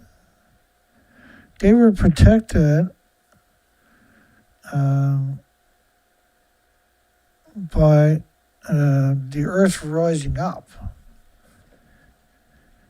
Right, so it made it up the river, but the coastline rose up 13 feet at the same time as the tsunami in 2024. Water containing radioactive material spilled over at the Niigata plant due to the earthquake. No damage or leak. See, I hate the word leak is such a deceptive word. More than 3,300 people are still out of reach due to broken roads. But apparently Japan didn't have helicopters when Noto Peninsula let go. That was January the 9th. So why didn't they just use helicopters? Why did it have to be done by roads? Why didn't they let any external countries bring in their dogs in the first 72 hours? Central Japan's prefecture Niigata near Ishikawa Prefecture, where a massive quake hit on New Year's Day. So this was day 9.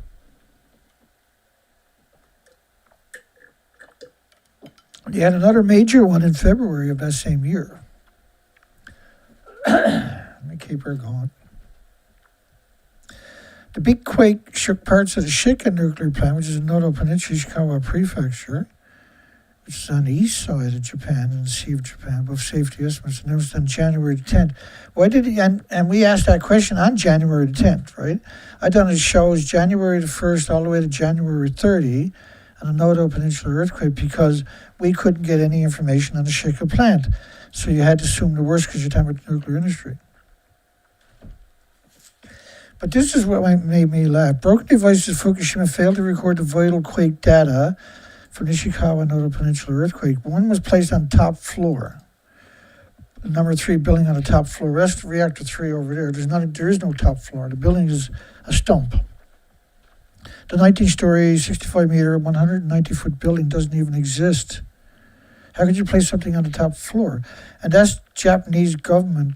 That's the lapdog of the Japanese government media, saying that the seismometers on top of number 3 reactor building were not required under law or regulation, but they had them up there anywhere. But they never had them up on top of reactor 3 or reactor 4 because those buildings lost their entire inventories, which was 9 reactor cores per building. Right, these were pure uranium plutonium reactor cores. So it registered an upper 6 in Japan's seismic intensity scale is 7 in Fukushima Prefecture. So where these reactors to, it was an upper 6. And an upper 6 is a 9.4 because you got to multiply by 1.42857, right, to convert it to a Richter scale. So we were worried about that, and we still are. And we're worried about any earthquakes on that coastline because you can have a chain reaction and a massive plume coming out of there, and will. An upper 6 on Japan's seismic intensity scale of 7 in Fukushima and Miyagi prefectures, Miyagi's north. So that's a 9.428. But see, this is reactor 3. Yeah, 2019. That's reactor 3. And that's reactor 3 over there. Both of them can't be reactor 3. Like the one to your left can't all of a sudden look like this because that 3/4, which is at the top of the building, that 3/4 of the building is gone. That 150-foot part of the buildings above the stump to your left is gone, which was a plutonium mixed oxide reactor. Don't worry. TEPCO also said February 19th the contaminated water leaked from the containment vessels number 1 and 3 reactor. Well, number 3 doesn't exist. It's supposed to be 150 feet tall, not 20 feet. Whatever is left in the bottom of the building is crushed from the explosion, right? The fuel pools are at the top of the building, not the bottom of the buildings. But you can see, like, these huge buildings, building was built to code. This was a 6 or 5-story, 1, 2, 3, 4, 5, 6, 7, 7-story building, not counting the basement. This was actually built to earthquake code, but it shook for so long, so much that the building January 1st tipped over. The tsunami, quake elevated and extended part of the Noto coast 200 meters out to sea. So this is important for the Niigata. And that coastline in red includes the Shika nuclear power plant. So it was around 600 to 800 feet to a kilometer off the coastline and the coastline itself that was lifted. 1,000 aftershocks. 26,000 homes destroyed. But that wasn't a true number. That was only the number at that point. The number was much higher than that. The number of deaths in the Ishikawa evacuation center surprised him. He said, I'm really shocked. And you should be. What's shocking is they didn't let the international community send in the search teams and the dogs to help survivors. They didn't let anybody go on the Noto Peninsula, including not very many of the military till much later. Which is really interesting. Why didn't they want anybody else going in there when normally they're begging other countries to come help them? Because that nuclear plant must have had an event, I guess. The risk of a major Noto quake is still 100 times greater than normal. This is 2024, day 9, January 9. And because you have so many earthquakes going on, and such big quakes, and you had over 1,000 aftershocks, you had 1,500 landslides. The problem was, if you're in there trying to rescue people, with all these aftershocks, you're having, I don't know how many were at that point, how many it was a day, but there was an enormous amount of aftershocks. They're worried the buildings are going to collapse, which is appropriately so. But look at these buildings, and clearly they're fragile, right? These buildings were destroyed by the tsunami, by the way. To your left, that was the middle of the Noto Peninsula. It was a 150-mile fault. I had a poll that night. Should Japan use helicopters to bring supplies and help to the thousands of victims after 10 days of no help? I know that's a crazy poll, right? Should Japan use helicopters? I know that's like, gee, Dana, that's pretty smart. You should work for the government or something. Even NASA wouldn't have thought of doing that. I know what you're saying. But I had help from the community here. They said, Dana, don't you think they could use helicopters to get food? And I was like, shit, why didn't I think of that? I had a poll asking the same question, and that got voted down by 50% or something at the end of the show. The team confirmed that the shoreline shifted approximately 250 meters, 820 feet. I got pictures for you. Ground in the area rose 12.5 feet to 14 feet. So you see all the boats dried out? That's because their harbor gone away. They don't have a harbor anymore.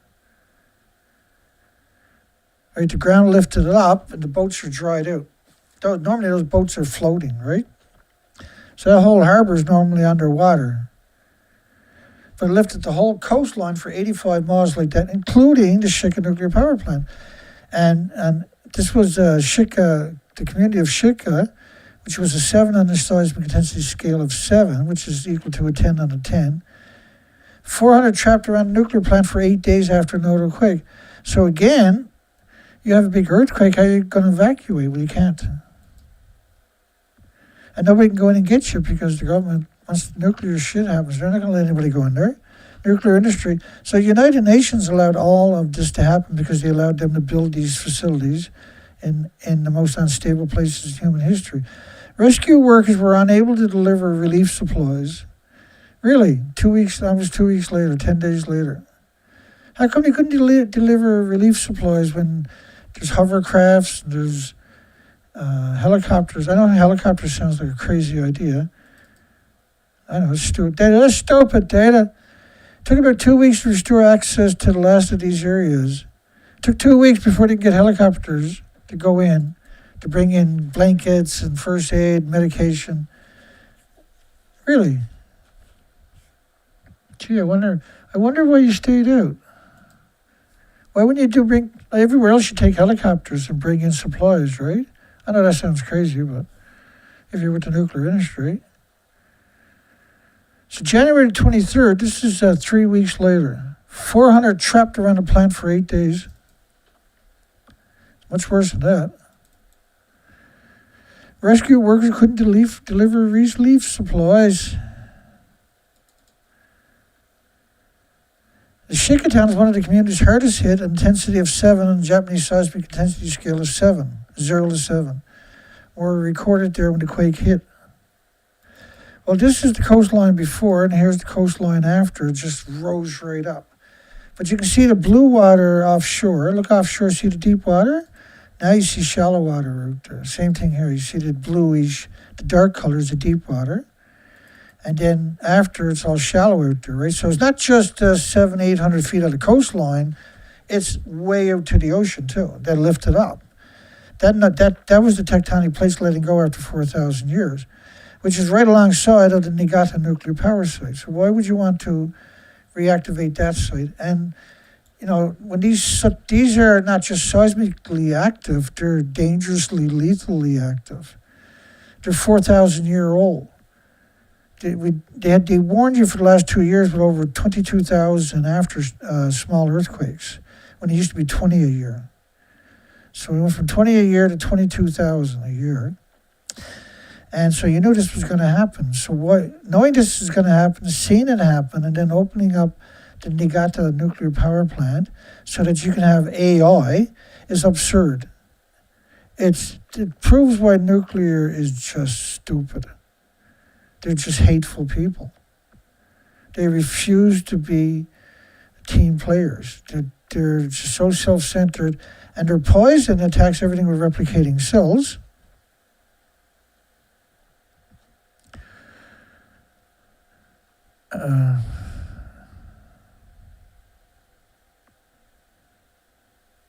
Holy crap, we're up to 2 hours. And initially refused to accept any help from foreign countries apart from Japan's allies in the United States. Well, they initially didn't take any help from anybody. Difficult with rough terrain and water, well, just take a helicopter. 3 weeks later, and they're using this as the excuse. We covered this as it was happening, right? It was triggered by faults that were dormant for 4,000 years until recently, with the big one preceded by a swarm activity of smaller quakes since the end of 2020. Well, it was around 20, it went from 20 to 8,000 or 22,000, I can't remember, per year. So do you really think that's going to calm down now that they had a buster? No. And look at the damage, holy shit. And then January 11th, they declared it a disaster. Really? Why did it take 10 days to declare something like that a disaster? Anyway.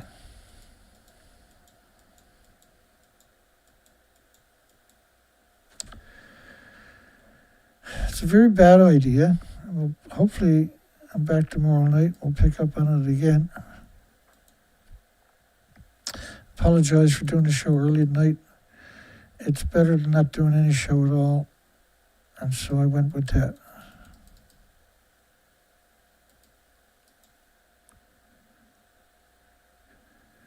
The whole story is insane, right?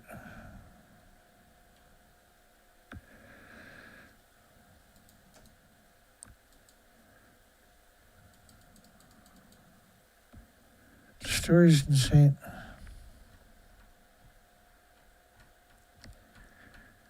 Bear with me. All the whales are emaciated because we broke the food chain.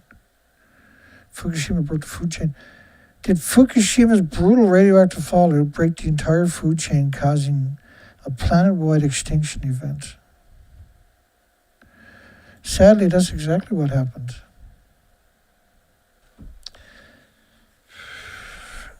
Oh. Yeah, there we go.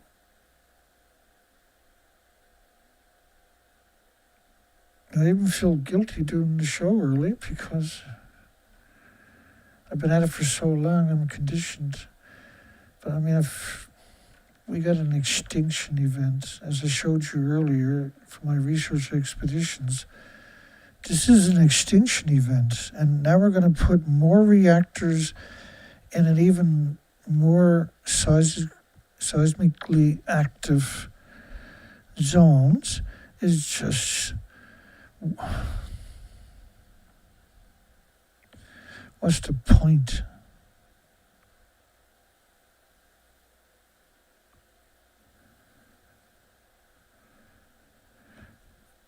I'm going to play the intermission again. I played it a few times already. And then I'll play a song after that for a closer.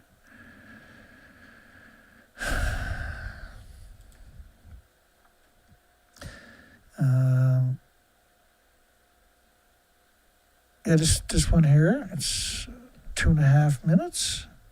But it does an accurate depiction of how bizarre the nuclear industry actually is. They live in this bizarre fantasy land, shielded from any kind of reality, and they act and think this way with their own families because they're not like normal people, the pro-nuclear community. There's something weird and cultish and dark.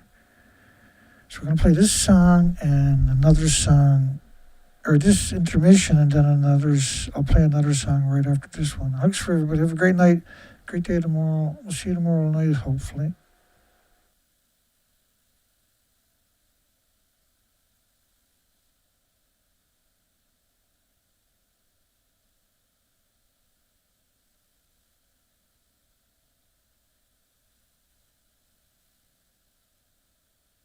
Welcome, and thank you for tuning in to your Department of Energy. Today's DOE is nothing like your granddad's Atomic Energy Commission. No, sir, we're faster, flashier, and far more enthusiastic about nuclear technology that's still being figured out today.